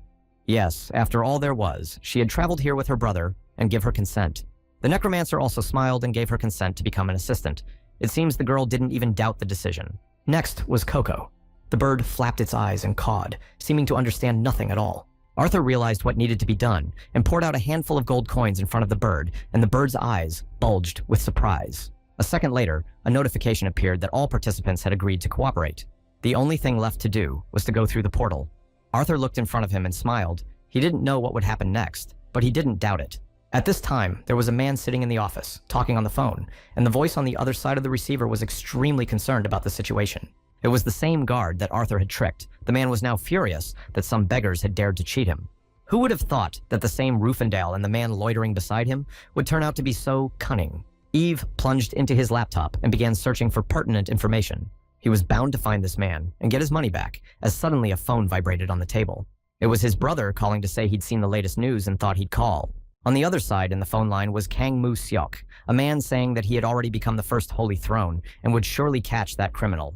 While in the cave, Arthur turned his head to see if from here they would reach their destination separately. Suddenly, the guy noticed a huge bird standing in front of him. The monster looked at him with burning eyes and prepared to attack. But only one blow was enough for the monster to fall to the ground and went to the other world. The player coped with him without any problems. He was even a little disappointed that the bird was weaker than Arthur thought. The same 3-legged crow that had terrified the guy with its size during his training. The boy wondered if all these 2 decades his teacher's head had been filled with only one thought of making him the most powerful. While elsewhere, the saint continued to destroy monsters with lightning strikes, her rod burning from the overabundance of energy. Her skills grew by leaps and bounds, and the girl was even a little surprised at her progress, but she was still happy about it. Meanwhile, the necromancer was also terrifying the monsters with her army of skeletons and subjugating more and more slaves. Stretching her arms forward, Sisong shouted for her new army to approach her overlord. The soldiers who had come back from the other side of the world were moving straight towards her, looking terrifying but obeying their mistress. The girls said that anyone who went against the will of their Lord Marion would suffer a terrible fate. The girl rejoiced. She now possessed almost 1,000 units of combat power. On her face spread a satisfied smile. How wonderful it was. The huge vile worm opened its wide maw and moved towards its victim. Coco easily defeated monsters with her huge clawed paws. For her, it was a paradise. She was eating blue stones by the dozens and getting stronger and stronger. The bird seemed happy. The task was successfully completed and the whole team reunited in a place the guys did not expect so soon. Each of them managed to raise several dozen levels. It was just an amazing result. Everyone rejoiced. But Arthur told them not to relax too much. The main test prepared by the Celt opens. They could be split up again like they did before, so don't panic. But suddenly he heard a familiar voice. In front of him was none other than his old man teacher, and was glad that his student had finally arrived here. But it was just a hologram. Although everyone else was very much frightened, the old man continued to speak. Arthur was furious. He thought they would never meet again. His sister was surprised, so this was the teacher his brother was talking about. The old man scratched his beard and smiled as his apprentice seemed to have achieved the recognition of the elders. The boys stood and looked at the crazy old man, and the teacher continued to talk and praise his student, sitting on a rock. He said he never doubted his choice and ordered Arthur to lead them to the light. The quest had been updated, and everything was now very clear, but Arthur grimaced in displeasure. The scale of the task was simply staggering. You had to create an entire world of the heavenly devil, and how he was even going to do it. Besides, the master said that Arthur should stay here until the child came through to help him, and the boy didn't know what the old man was talking about. The teacher said that only a child with a clear and innocent conscience can learn a special skill. Arthur began to think of something. But the teacher didn't say anything else. He just wished good luck and started to disappear into thin air. The guys started to ask Arthur, do they really have to stand here and wait? The guy shook his head. Not really if we are talking about a necromancer. He looked at Marion. She was the girl who pretended to be surprised, but Arthur only gave an irritated snicker. A sign appeared. The conditions had been met, so we could start the quest. Although Arthur was glad it was over so quickly, but still. This place was made so the necromancer couldn't get here on his own, no matter how hard he tried, that nasty old man. But somehow the quest was completed and counted the reward, which by the way turned out to be amazing redstone. It is worth a whole lot of money. My sister noticed it too. She was over the moon. It was a real jackpot, but Arthur said I shouldn't share it with anyone. Seiya ran up to her friend Marion, congratulating her and rejoicing with her. Seiya asked Necromancer also got the same thing. Marion looked at the tablet and said no, but in return, she received a boost in characteristics and an unlimited supply of mana. She explained that these abilities were extremely valuable to her, and Saint immediately began to congratulate her with a smile on her face. Arthur even became a little uncomfortable. Although the Necromancer speaks plainly, but she can control an unlimited number of undead. Coco also received a boost. Her rank began to increase and evolve. The bird began to glow. Now the monster had increased in size, and his rank had increased proportionately. Now Coco looked very different. Turns out their bird is a male, judging by the way he's showing off in front of the others. But it seems Arthur Distracted is back to the bonus points of characterization. He just needs the extra points. He had increased his basic heaven-conquering mind technique. Now something changed in the guy's body. He felt much stronger. Meanwhile, outside, Eve was furious. The men who had deceived him so brazenly had disappeared, and now no one could find them. In front of him stood Crimson Gladiator First Holy Throne, part-time his brother, and said that the mountain was blocking the passage. There already gathered a real army of adventurers. In search of the main culprit, they had to find the creeper by all means. Just as suddenly, someone noticed something strange up on the cliff above, and the commanders looked up. Literally from the rock itself, a strange creature like a huge eagle appeared, on which sat several people covered in dark energy. It was the same villain everyone in this town was looking for. Now the guy had changed, he was really much stronger. While in the cave, Arthur once again pumped up his stats, and was now much more powerful than before. In response to the girls' enthusiastic inquiries, Arthur replied that the characteristics were already high, but now they had increased by another 10. Marion looked at him and asked if it was true that the characteristics had crossed 100 units. Arthur smiled and replied that he had long since crossed the threshold. As suddenly a notice appeared in front of Arthur, the final condition for passing was to strengthen the mind technique, opened his eyes, and plunged into darkness. Despite the tons of traps Grandpa had set, Seiya told her brother to look down. There was obviously something interesting. Arthur looked down at the men with surprised eyes at what was even going on there. There were a lot of bounty hunters there, pointing their fingers at the flyers, and couldn't believe they were seeing it. After her brother left the fire trail behind him, Seiya asked if it would be better to just walk out of there, but Arthur shook his head. As the first throne suddenly appeared behind him and greeted Arthur, the player ordered the girls to put on their robes. The Crimson Gladiator was smiling so far. His enemy had managed to run away from the law quite well, but not this time. Great Gladiator looked at the others. All the cameras were pointed at him now. Everyone will see how great he is. Releasing the jets of fire from his hands and feet, Gladiator apologized, but he must defeat Arthur by all means. The man's face stretched in a smile. Everyone was now looking only at him. It was truly impressive. The man was bathed in attention. Coco grabbed his torso, but the man didn't seem to be paying attention at all and kept talking about something. The bird viciously cawed and threw his opponent right into the wall. Gladiator did not even immediately realize what had happened. The eagle was furious. This worthless man had dared to scorch his wings, and now the bird would destroy him. Shivering with fear, Gladiator coughed. It turns out that the monster was a high-level man, was too careless. With disdain turned to his opponent, he is still alive there, or as it seems, he has been badly pinned down. The player said only one phrase. If Gladiator doesn't attack first, then no one will touch him. Musiok was furious that this criminal was still taunting him. Eve, who was standing below, was surprised that his brother had decided to do away with the villain, but he had originally just wanted to arrest him. The man's whole body was on fire. He was furious and ready to burn everything in his path, especially this worthless criminal. The sister looked at Arthur and said that they would also fight. After all, this person has a high level, but the player said, do not interfere. Standing on the bird, he looked at his opponent. Besides, it's extremely dangerous for his sister to get into a fight like this, so let her stand aside. Arthur's smiling face made it clear that he was fully prepared, so whether his opponent would attack or not. The gladiator looked at him fiercely. Well, if the enemy is so confident, then it's time to start. The man was all engulfed in flames. Without a second thought, Arthur moved forward. This gladiator is weaker than he is, so he can easily defeat the man with a single blow. Now that he has become totally evil, he will no longer run away. Arthur said this, and with a powerful blow, knocked the gladiator backwards. Musiok. Feeling his armor begin to break down, the man realized he was messing with the wrong person. Arthur was even surprised to have survived the first blow. Perhaps he wasn't as weak as he was thought to be. The gladiator, meanwhile, was trying to regain consciousness, but his opponent was pretty good. Arthur continued to taunt. Is this really all the first throne gladiator was capable of? He began to release such jets of fire that even Arthur, who was many meters away from him, felt the intense heat. The gladiator clenched his teeth, the power literally overwhelming him, but Arthur just watched. He's ordered Coco to defend the others well. He's going to deal with the little bugger in the meantime. Is it finally a good fight? Without a second thought, Arthur rushed forward. It was time to test the durability of this gladiator. Fury glistened on his face. His office ordered him to immediately take control of the local media so that no one would know what happened today. The man bowed and said it would be done, even though it would be too difficult to hide such a major failure of their company just like that. After he heard that the boss will personally make sure that the scene where the chief goes to the dead world did not get into the public domain, he was scared. Gladiator said he didn't lose at all. He just dropped out of the game. Let everyone think so. But seeing the confusion on his subordinate's face, the gladiator became furious.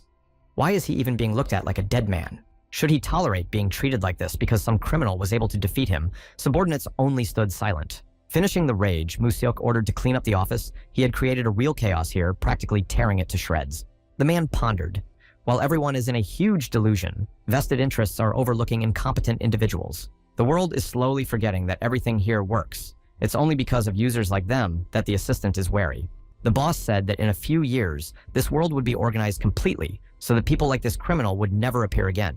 Meanwhile, being in the world of the game, Arthur sat on Coco's back and headed instead of destination.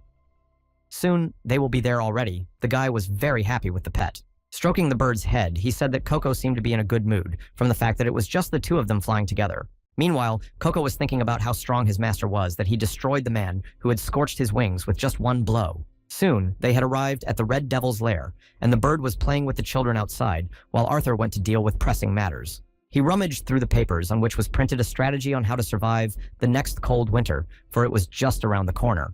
They'll need warm clothes and heaters, which aren't cheap, and getting them here will be a challenge. The aide said that they would need at least 800 million gold coins to realize this plan. Arthur continued to leaf through the report. He was curious to know how they survived the winters before the arrival of absolute evil. Well, the guy smiled and praised the excellent plan after all. Investment is an important thing. He nonchalantly handed the sheet with the plan back and said he would do everything, although inside himself, he cried at such waste. Serdian said that they would need then nearly 1.5 billion gold coins. Arthur was a little surprised. But still, he had no other option but to agree, and the assistant ran joyfully out of the room. Despite the fact that he had to spend quite a lot, but the guy still reached the right level, and now the hunting grounds are open to him. In his den, Johann stood on the balcony and stared into the night darkness with a silent gaze. He waited for the meeting, and soon the man appeared. Coming out of the darkness was dressed in bright white clothing. The stranger walked past Johann and said nothing. Now the situation was different, and the man agreed. They had a conversation where it became clear that Johann could sense the energy of mind technology. It was Rexor, the head of the Black Flower faction, who said that there would never be a ruler weaker than him. Johann wondered if this man could really defeat the Lord. He was much stronger now. But the man didn't seem worried in any way. Despite being restrained by several inhibitions so far, there was nothing to worry about. But Johann's thinking was different from his colleague. He didn't want to get into a confrontation. He seemed to know himself that the Overlord was restrained by inhibitions. It seems he had returned from his expedition. Suddenly, a thought flashed through his head, and it was the same energy. Did he know that the Overlord at this moment became even more powerful than he was before he became almost absolute evil? Even without equipment, he can fight on par with the Elders, because the Overlord is no longer as weak as they think. Rexor listened attentively to his interlocutor and did not say a word. He recognized that the Overlord was no longer so weak. Besides, Johann said his lord would provide the inhabitants of the valley with the necessities of the valley, however looked the same was done during the founding of their guild. In addition, all the expenses of the Overlord related to the Heavenly Devil, Johann is even glad that he was able to contribute to the limitless potential. So we have to wait a little longer. The Overlord has a definite plan for obtaining military funds, and will go to that place. In the meantime, they had the opportunity to create their own monsters of every taste and color. It was just great, a real factory. Sitting at the computer, Arthur marveled. It seems they really have a lot of money. This will be a great opportunity for development. The sister wondered why the brother was so reticent to react. He smashed the first throne to smithereens, but he didn't even mention it. Arthur stroked his little sister's head and let her think carefully about whether it was right to announce everything at once. Let her stop being cocky and hide her identity well from prying eyes. If she goes together, hiding will be harder. From the monster generator is pretty big. If you can do the same in the village, it would become completely self-sufficient. His sister turned to him and asked, what was their next goal? Arthur smiled and said a river flowing through the sky. In response to his sister's objection, he said that he knew everything perfectly well. That's why he was going there. This place had exclusive hunting grounds, incomparable to anything on the continent. It was because of this that many members of the high-level guilds of that to catch high-level monsters and get redstones. So the guy decided to take with him Zeta, specializing in extensive magic. She will be extremely useful there. The guy's not going to brag about being totally evil, but at the same time, he doesn't want to hide it. Let everyone slowly know about it. Once in the game world, Arthur ordered Zeta to stay near him and activate stealth. The woman immediately obeyed. The others seemed to be doing fine. Rufendal shouted that his condition hold would soon be removed. Even if he stopped being undead, he could still walk around them, Arthur asked irritably. But the guy didn't seem to mind. He even wanted to go to the other world to become undead again. Arthur sighed. Let them do as they please. And then his sister struck the unfortunate man with a bolt of lightning, and her hand didn't even seem to flinch. Creepy. But Rufendal, on the contrary, was even happy about it. He felt incredibly powerful with dark magic again. His energy was flowing over the edge. Literally, he wasn't kidding. The guy could feel how powerful he had become. He rejoiced in comparison to the last time his strength had increased. Just unbelievably, the guy loved his new friends even more. While Rufendal rejoiced at his new skills, Arthur was surprised. Yes, the necromancer's strength naturally increased a lot. It was decided to move in groups of 2. Arthur and his pet will go ahead and clear the way. The girls will go next. Near the teleport of the river flowing through the sky, there were already a lot of people who were ready to go. As soon as Arthur appeared in front of them with the giant eagle, there was a huge commotion as to where this man even came from. Everyone prepared for battle before them stood a man of chaos. Hardly something good could be expected from him. Everyone was running in different directions apparently. This person decided to strike from an unexpected direction. Screams could be heard everywhere. But Arthur and his pets were not going to do anything at all, despite the fact that he was surrounded by a decent number of military men. Arthur decidedly did not understand why they were acting like this. Rufendal said with a smile on his face. They seemed to have realized the true power of those who stood before them. The boy thought that at this rate, his sister and the necromancer would reach their destination without any problems. As far as Arthur could remember, all users used to be able to use teleports freely without restrictions. The guys didn't notice that they were already being followed by an unknown man hiding in the bushes. But suddenly, a huge sphere of fire appeared for everyone. Arthur even tensed up a bit. The pet was worried that they would be attacked again, but Arthur was calm and told Rufendal to block the attack, and he would give him a buff. Of course, Arthur expected something like this, but he didn't think it would be so obvious. His pet immediately rushed to block and put up a huge shield that the fire sphere hit. The guy tried his best. It was obvious he was having a hard time, but he tried not to show it. It was okay. Realizing that there was no problem, Arthur turned back to where something incomprehensible was happening. Mariana stood engulfed in flames and understood nothing. Why all this had happened. Arthur ordered her to duck and be alert here. Very dangerous. The girl looked at him in surprise. At this moment, a few soldiers stood away from them. It was the director of the big Union Blazing Star. A man bored, everything appeared obvious. As suddenly some bird appeared from somewhere, people could not even immediately realize what happened. Everywhere there was wind. The man covered himself with his hands and looked in surprise in front of him. They that survived. How is this even possible? Arthur and the pet sat on Orla Seja, asked her what still can't show up. The guy nodded. Let her stay put, until she saw the signal. He managed to protect Marion. Although it was quite dangerous, the girl could go to the other world. When she got to the very epicenter of the explosion, she couldn't do anything and just covered herself helplessly with her hands. The girl was ready to say goodbye to her life, as suddenly Arthur appeared from somewhere and blocked the attack with one movement. And now, the girl was even more devoted to her new master. Thanks to him, she could not afford anything. The guild leader saw that the others had jumped down, and everyone needed to prepare to take the fight. The man was even a little frightened. If they were so easy to get back on their feet after such a hard blow, it probably wasn't easy traveling. One of the guys with the shields moved forward. The boss said he was counting on him, so let him deal with these aliens. Arthur looked at Rufendal and asked if he was ready to record. The guy already had a video camera in his hands. Arthur saw a man with a shield running towards him, shouting that evil can't defeat them. The player said to record the whole course of the battle from now on. This warrior turned out to be the director of the Fighting Union Lumberjack, who had a huge axe and a weighty shield in his hands. The man said he had no idea what brought them here, but they're not getting out alive. Arthur looked at him in surprise, and why they were all so quick to turn against him. What had he done wrong so badly? The lumberjack replied that the fact that they got here, it's a clear act of desecrating their earth, is enough for a conviction. As soon as the Tin Man heard the answer, immediately frowned. Arthur mocked him. This land is not their property after all. A dark aura began to form around the guy again. Since when did they think it was a sin for him to come in here? Seeing what was in front of him made the Tin Man cold. With fear, he did not expect this opponent to be so powerful. Marion summoned her warriors from the other side of the world. The girl was ready to destroy anyone who got in their way. The knights began to rise from their graves. Arthur ordered to tell the Union director to come here because he was about to destroy everyone. A monopoly on teleport is way out of line. Let them attack. After such a brazen lunge in their direction to get everyone ready to attack, they will wipe these people out. But no sooner had the man given the order fully than he noticed that Arthur had already approached within striking distance of him. The man didn't even have time to realize that his soul had left his body in just a second. Everything. After quickly dealing with the woodcutter, the rest of the warrior Arthur ordered the soldiers to be destroyed. The rest of the soldiers were horrified. They did not expect their strongest warrior to be so useless, even though he was a tank. The director saw that the enemy was only staying undead, was becoming too much. The man could not control the situation. The commander saw Arthur chatting with the rookie necromancer. How is it even possible to control so many monsters? How much mana does she have? The man said the necromancer must have run out of mana by now. It's just a normal dodge. They want to overwhelm them with quantity. Putting his hand forward, the union director ordered everyone to run to the attack and not to fool themselves, let them prove that they were not weaklings. Arthur realized he had to choose a different strategy and ordered Marion to call off her warriors and stand aside herself. A phantom aura began to form around the guy. If he reached level 50, then it might be worth trying to use that skill. He has built up an incredible amount of energy in him. If they are not as weak as they say they are, then let them fight. Seeing this, the commander went cold with fear, but still ordered the tanks to block any attacks. But suddenly, the man felt his soul leave his body.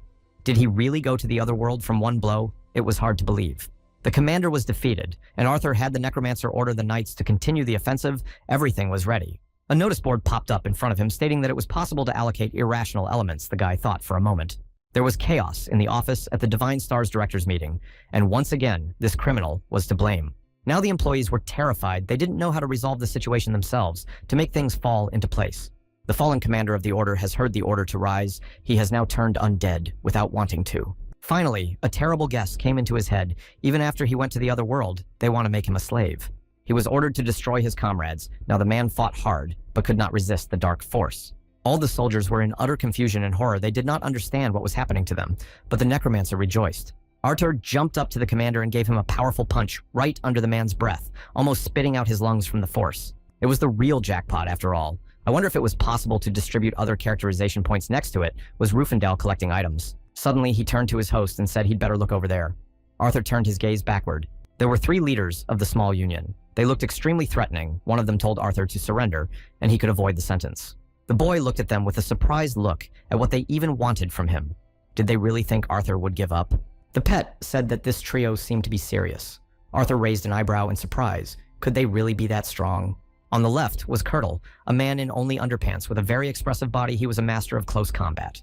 The one on the right is called an assassin, also known as a hidden, blade-related class. And the most important was Lupin, the one in the armor. He specialized in defense, if you think about it. The pet also used the defense stance all the time. In a dismissive tone, Lupin once again said that if Arthur surrendered quickly, he would manage to stay alive. Or he wanted something different. The player has already started to get annoyed again. Someone got in his way. He does not need anything from them, so there is no point in fighting. But the man didn't stop. He said he would give him time to think and let him make the right choice. The guys were already starting to approach. Curdle rushed straight for Arthur. He wouldn't hold back just because this kid has no objects. The man's body was all covered in fire. Arthur, on the other hand, just stood there and watched as his opponent's fist approached him at breakneck speed. But it all happened too fast. The pet didn't even quite realize what his master had done. The man's hand stopped right in front of his face. The muscular man stood in front of Arthur and did not understand anything. He did not know how it was possible to dodge his blow. But Arthur, with a calm fucking overall, held his fist, and the man was faster than he thought. The jock, who had no time to think, noticed at the last moment that his opponent's fist was already approaching him. The bodybuilder felt himself going into free flight. He didn't even realize how he was hit, but he was already tumbling in the air. With dumbfounded eyes, Lupin only watched his strongest warrior go to the other world with a single blow. And his opponent was still standing motionless with a ghost aura around him, forming some kind of devil. It turned out that that newcomer was much stronger than the report said. Arthur was already preparing to strike next. The guy wanted to make a mess here, but as suddenly he received a message from Lupin, who offered to negotiate. Arthur did not understand why. The man wouldn't stop. He said if the enemy agreed to fall by their hand, they'd give him a chance to hunt here. He promised very good benefits, but Arthur was getting annoyed. It didn't interest him. He only wasted his time. After hearing all this rant, Arthur said that this is nonsense. They are at their discretion here. The soldier was surprised. Besides, Arthur clearly said he would break the whole monopoly system. If he was a regular player, he would have been given such conditions. During the whole time the live broadcast was going on, viewers already thought that the player was crazy if he went against such strong opponents. In the end, the negotiations were thwarted, so there's no point in talking. Eventually, the whole trinity rushed at Arthur with weapons. They wanted to destroy the impudent man at any cost and regain their power. This is just what Arthur expected. He won't act as low and mean as his opponents. He'll go in head-on. His single blow was enough to make the muscular man fall apart into several pieces and go on a respawn. Assassin could not believe it in such a situation. It was necessary to attack not the main villain, but the others who were hiding behind his back. Like necromancers accompanied by undead if they destroy the girl, -1 problem. In such a case, we must act without delay. Assassin rushed straight at the girl who suspected nothing. But suddenly, something didn't go according to plan. The man felt someone approaching him, and he couldn't see it coming. Behind his back, a dark cloud of ominous assassin appeared and froze in place.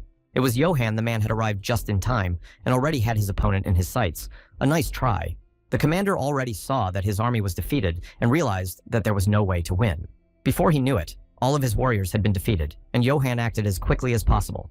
The head of this guild didn't show himself until the very last day. Did he really show himself after all? The man did not know what to do. He realized that he was in the most hopeless situation. Now, it is not clear how to get out of here. As suddenly everyone heard someone's squeaky voice, and a huge demon towered over them. People went cold with terror. It was Zeta raising her sword in her hands. The woman wished everyone to rest in peace, for now she would destroy them. Arthur just watched from the sidelines and was satisfied. He hadn't even given them a single order, and the guys had already done everything without him. Johan came back to him and apologized for intervening without his order, but Arthur said it was fine. It was even better. Suddenly he received a notice from Lupin. He said that he dared to make a mistake against him and asks for one chance to negotiate. The man was already desperate. He realized that there was no way to win. He begged for one more chance. His eyes were filled with darkness. He was about to say something else, but Arthur approached him with such speed that he didn't even have time to realize it. When their eyes met, he hissed in his ear he wasn't interested, so let him stop trying. And now it was over. Rufendahl was contentedly collecting all the items they had, at last succeeded. Marion approached Arthur and asked if those two were really his subordinates. The boy nodded and said that they would now hunt with them. Suddenly a pet appeared in front of him. The guy happily said that all collected, they managed to hit the real jackpot, so everything is as it should be. The others just looked at him with astonished eyes. What a sincere worker, wondering what he had done wrong. Arthur took the pouch and began to rummage through it to see what his pet had managed to collect. Rufendahl was happily jumping around. As soon as Arthur saw what was in the bag, his eyes widened and his head felt like it had been struck by lightning. He ordered Coco to descend immediately. The bird looked at his master in surprise. All the others were ordered to get on the eagle's back and get as far away from here as possible, and Johan was ordered to be ready for battle. Zeta asked what had happened, but Arthur didn't seem to know what was wrong at all. There was a rumbling sound, everything began to vibrate, and someone so huge that they couldn't even see it was approaching them.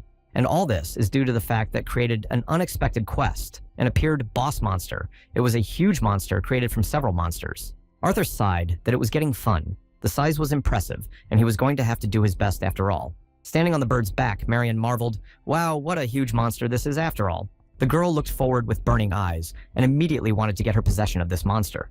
She shouted to Arthur, "He is going to defeat this monster after all, so let him give his body to her."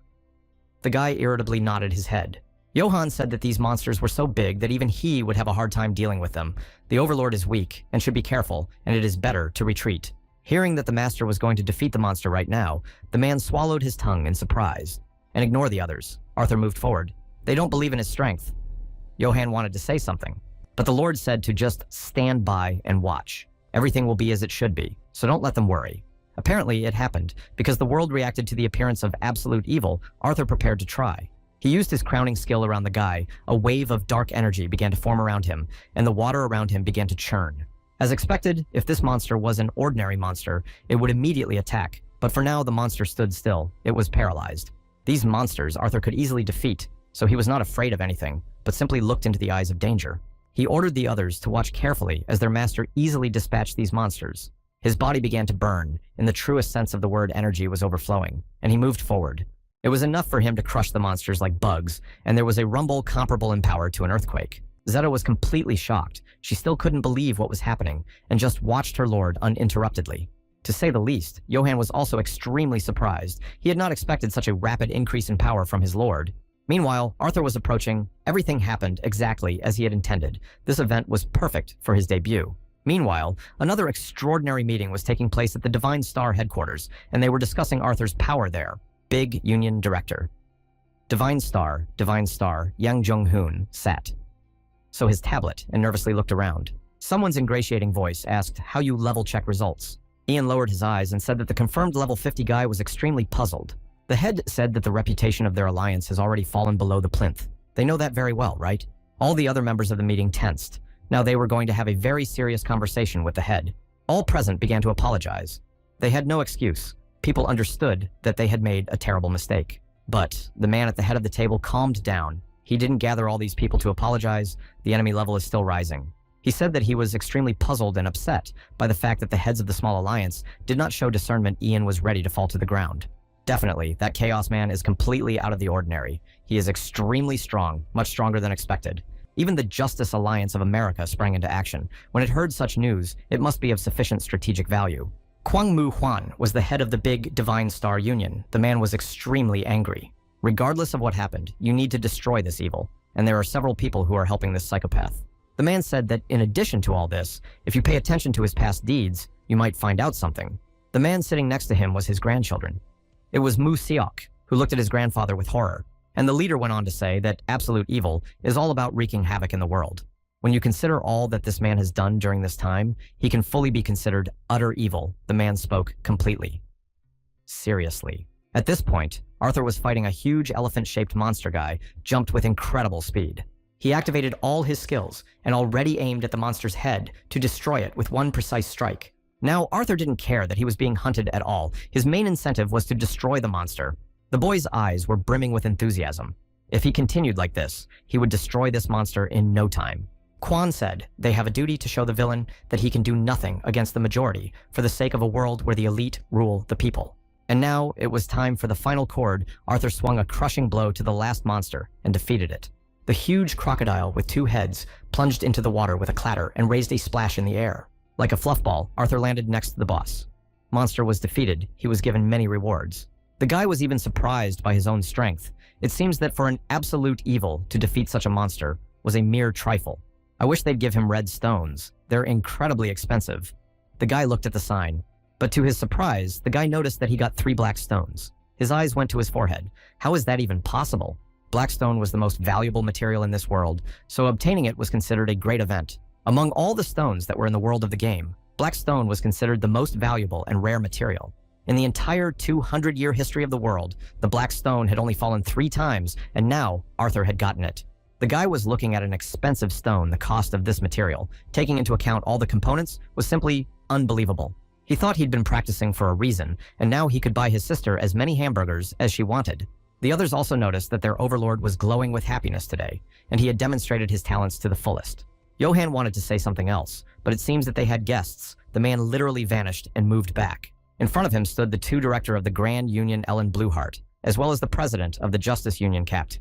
Before the captain could say anything else, Johann formed behind him and ordered everyone to stand immediately. Blueheart was startled. Near his throat. Immediately a blade appeared. The man didn't even have time to think. The American representative also tensed up. He didn't expect someone to approach them so quickly. Arthur didn't even notice the uninvited guests until Johann asked what to do with them. The leaders said they just wanted to talk, but Johann was extremely skeptical. Arthur looked at them with some contempt. What the Americans had forgotten here, he ordered Johann to leave them alone. The man immediately obeyed and literally teleported back in a split second. In a perfectly calm voice, Arthur advised them not to move, unless, of course, they valued their lives. And what did they want to tell him? The guy folded his arms across his chest and waited for further events. He said that their alliances wanted Arthur in their ranks because he was very capable. She offered a very lucrative contract on the terms of which the boy will receive a lot of money and also privileges. The representative of the American Union also wanted to recruit Arthur into his ranks and offered even more favorable terms. The player thought about it. It was tempting, but he seemed hesitant to join their team. Blueheart continued to insist. As long as this person was in their region, one could not ignore the offer from the higher-ups. Arthur suddenly snapped his fingers and said, "So be it." A vortex of energy immediately began to form around him. To be honest, he said that he didn't care about all these proposals. He had his own plans and goals and methods of achieving them, and those who came were very surprised. Arthur turned around and delivered a crushing blow to the crocodiles that were already approaching them at a great speed. The pet immediately collected all the items dropped from the monsters and presented them to his master. Blueheart was shocked. This man's abilities were far beyond what was shown in the video. The captain also looked at him with a puzzled look. Arthur said he could make that 500 million just by not moving. He said he didn't really like the conditions. The guy was going through some red stones in his hands. The captain tried to say something else. He said that there was a slight misunderstanding and that they had better terms. They offer him an annual payment of $500 million. Blueheart poked him in the ribs with a finger. After these words, Arthur was visibly tense, somehow embarrassed, even embarrassed. For a moment, he thought it was about the ones. Blueheart scratched the back of her head, actually. She was talking about Korean One. The captain was horrified. His whole plan had gone awry. They started arguing with each other over the cost of whatever one side sent the director and offered one. The other side offered dollars. The captain stuck a bayonet in the ground and said they weren't forcing Arthur, but if he thought of making a contract, let him do it judiciously. The player smiled. Well, if he did plan to cooperate with anyone, he would put the Justice Alliance first. Blueheart looked towards the departing captain. She had certainly heard that America had great resources, but not that much. Arthur turned to the woman. He asked, "What are they doing?" Blueheart even tensed up a little. The guy smiled and said that if she had nothing else to say, then please let her go back to her room. Or does she want to talk about something else? The woman said that was it, and wished the guy would make the right choice. She gritted her teeth. The American had completely humiliated her. He was talking about dollars. They would never have that kind of money. And besides, how dare some kid treat her like that? He literally humiliated them in public. A sign immediately appeared in front of her asking how it went. She was required to do so immediately. It was the same Eve. He demanded the bag be returned. By all means, this is a very important mission, even no matter what. He then thanked the Blue Heart and disconnected the session. The man was ready to fall to the ground from anger. This crazy man decided to make everyone his enemies. Is he really an immortal? Arthur got out of the virtual reality device and took a shower, thinking about how to use the black stone to arouse less suspicion. Suddenly, the phone on the desk vibrated and he received a call. It was an unknown number the guy had never seen before, but he picked up the phone and heard a familiar voice. It was Marion. She greeted the uncle with joy, and the girl's voice was very happy. But Arthur wondered. He didn't remember giving his phone number to anyone. Meanwhile, the necromancer along with Seiya were sitting in the cafe again. The girl asked if Arthur was busy right now. The boy slowly began to get annoyed, but the necromancer didn't seem to be shy. She said she was with his sister now. Would he like to join? There was nothing to do anyway, so Arthur decided to come to them and began to swivel his head around. His sister waved his hand and motioned for him to sit next to them. Seesong sat next to him, twirling a glass of drink in her hands. Hugging her friend, Saint said it would be nice to meet in real life once, so she shared her number. Arthur remained silent and only looked at her friends with a sizzling gaze. Seiya asked why her brother wasn't talking. He didn't seem to share her enthusiasm. He asked, "These two really want to cause a scandal here or what?" He originally had no plans to meet these two offline and had already said he wasn't going anywhere. Yes, and on top of that, they forced him to drag himself here. Need to be warned of the consequences after such actions. Girls lowered their gaze. Every insignificant word, every random gesture could be a clue. The necromancer was horrified after such a thing. Caution should be paramount. Let the girls at least try to realize this and be much more careful. This applies especially to the necromancer. Never and nowhere let him say his nickname, and it is better not to even mention it, even in his class. Sisun only remained silent, and Arthur asked why there was no answer. The girl waved her hands and said she understood. Seiya hugged her frightened friend and asked her brother what's gotten into him. They were just having a friendly chat, after all, and didn't say anything in particular. But Arthur said in a serious voice that he would scold her too, who even allowed her to use the phone number. Seiya said they were partners. Hearing that word, Arthur gloomed even more. Who's a partner here anyway? She'd forgotten she was supposed to watch her tongue. The extremely pissed off guy advised them to watch their language. Wherever they are, he has things to do, so goes first. My sister had a little cocktail and called my brother a Parshevik. How can you be so fixated on precautions? It's boring after all. She apologized to her friend for her brother's C. Song only folded her fingers in front of her. She felt guilty about it. She wanted to come to the man in person and say thank you. So a friend organized the meeting. Too bad it turned out that way. And my friend said that as soon as the man sees her, he'll be speechless. And in the end, he doesn't really care what she looks like.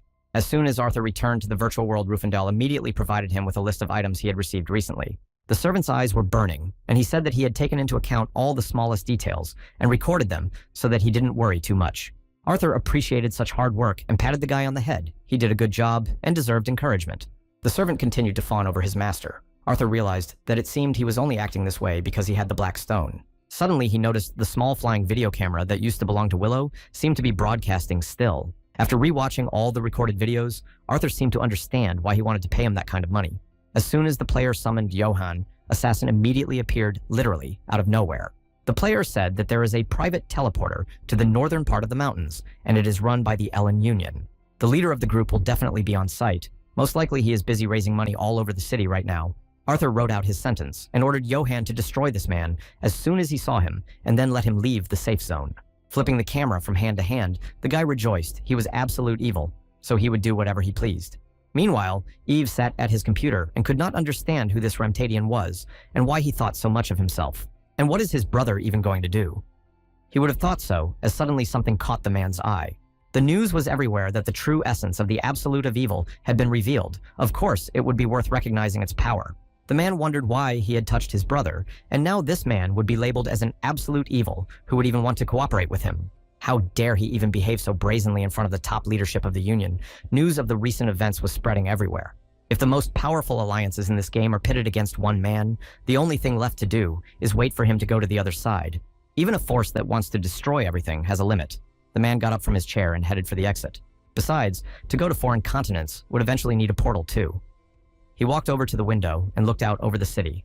On the screen of the laptop, a website was open on it saying that the legendary black stone had already been put up for sale. After this news, absolutely, all players were just shocked. Say, black stone somewhere appeared. It was a Korean server. It is said that this kind of stone was incredibly powerful. Compared to the red ones, also with the help of it, it would be possible to control natural disasters. In America, too, the captain was perplexed by the recent news and wondered in what hands such a treasure would end up. At this time, as the president had another employee come into the office with a report, they had a serious problem. Once the president heard that the owner of the black stone wasn't going to sell it to the Divine Star, he almost swallowed his tongue. The man immediately jumped up from his seat. It was just impossible. It was just impossible. And when the man heard that the seller was the same Full How and didn't want to sell just because he didn't like the star, he was furious. By the way, Arthur's sister was also furious. The girl was ready to burn everything around her.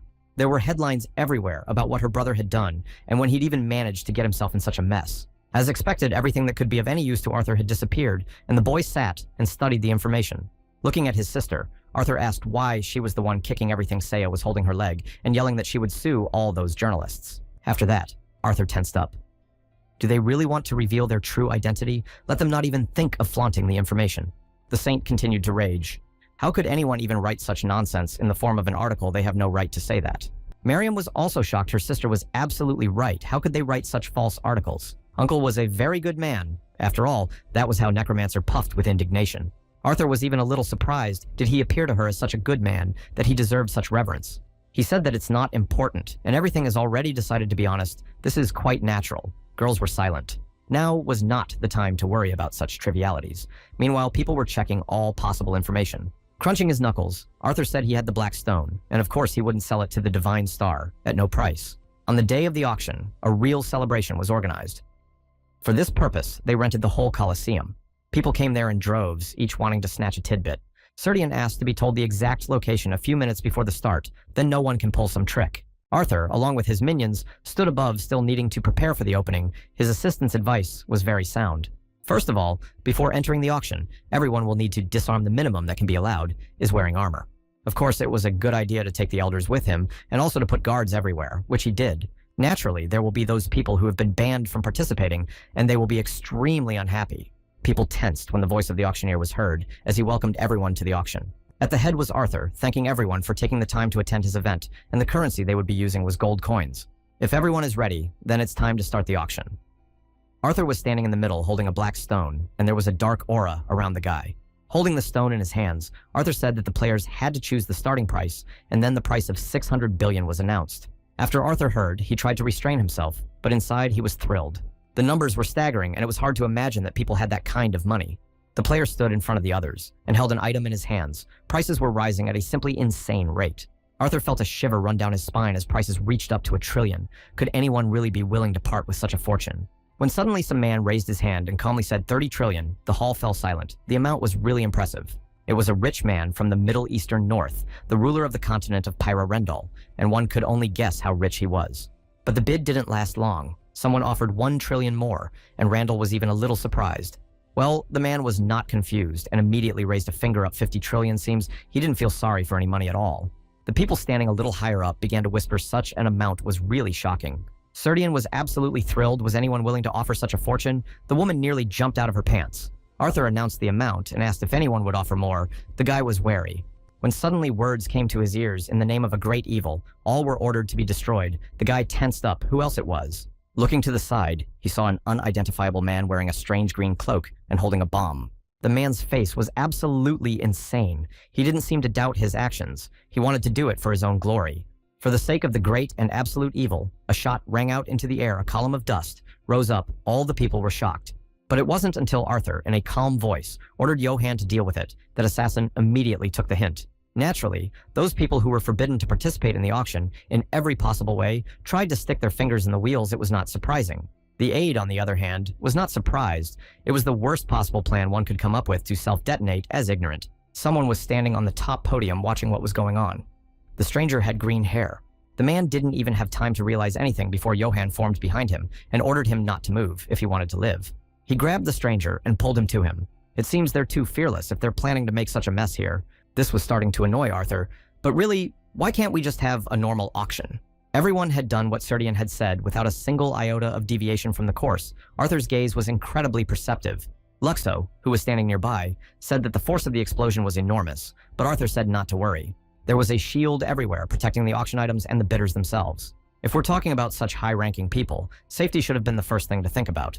This kind of explosion can't be tolerated by these people. Yes, and besides, the organization of the event was top-notch. Meanwhile, Johann's heavy hand held by the throat, the imposter determined to undermine the honor of the auction. The man held the intruder and demanded that he tell who sent him after all. But it seems it was too late. The man decided to take his own life by swallowing a poison capsule. Returning to his master, Johann apologized he couldn't find out what the cause was, but Arthur praised him. He had prevented the explosion. That's already good. The American participant, Captain, has concluded that this act was committed by some unauthorized person entering here. Everyone started to turn to him. The man said he came here because he thought something like this would happen here. But the captain assured that such incidents would in no way turn them hostile to Arthur.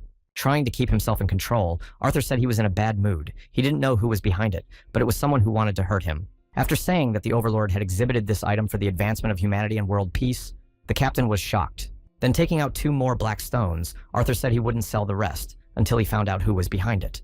The captain's back was creepy. The man was completely confused. He had never thought that something like this would happen here. Arthur said that in that case, he would be in the Korean section and would be taking a big loss. Randall smiled. He understood. In addition, Arthur said that even if the customer was determined, he would not sell to the alliances of Divine Star and Ellen. The man sitting somewhere upstairs asked, "What was the reason for all this?" Arthur faltered a little. After thinking for a couple seconds, the guy replied that the reason was because he just didn't like them. His eyes were smiling. Suddenly, a representative from the East approached him and asked, since Arthur was a Chaos player trading through direct exchanges, was not possible.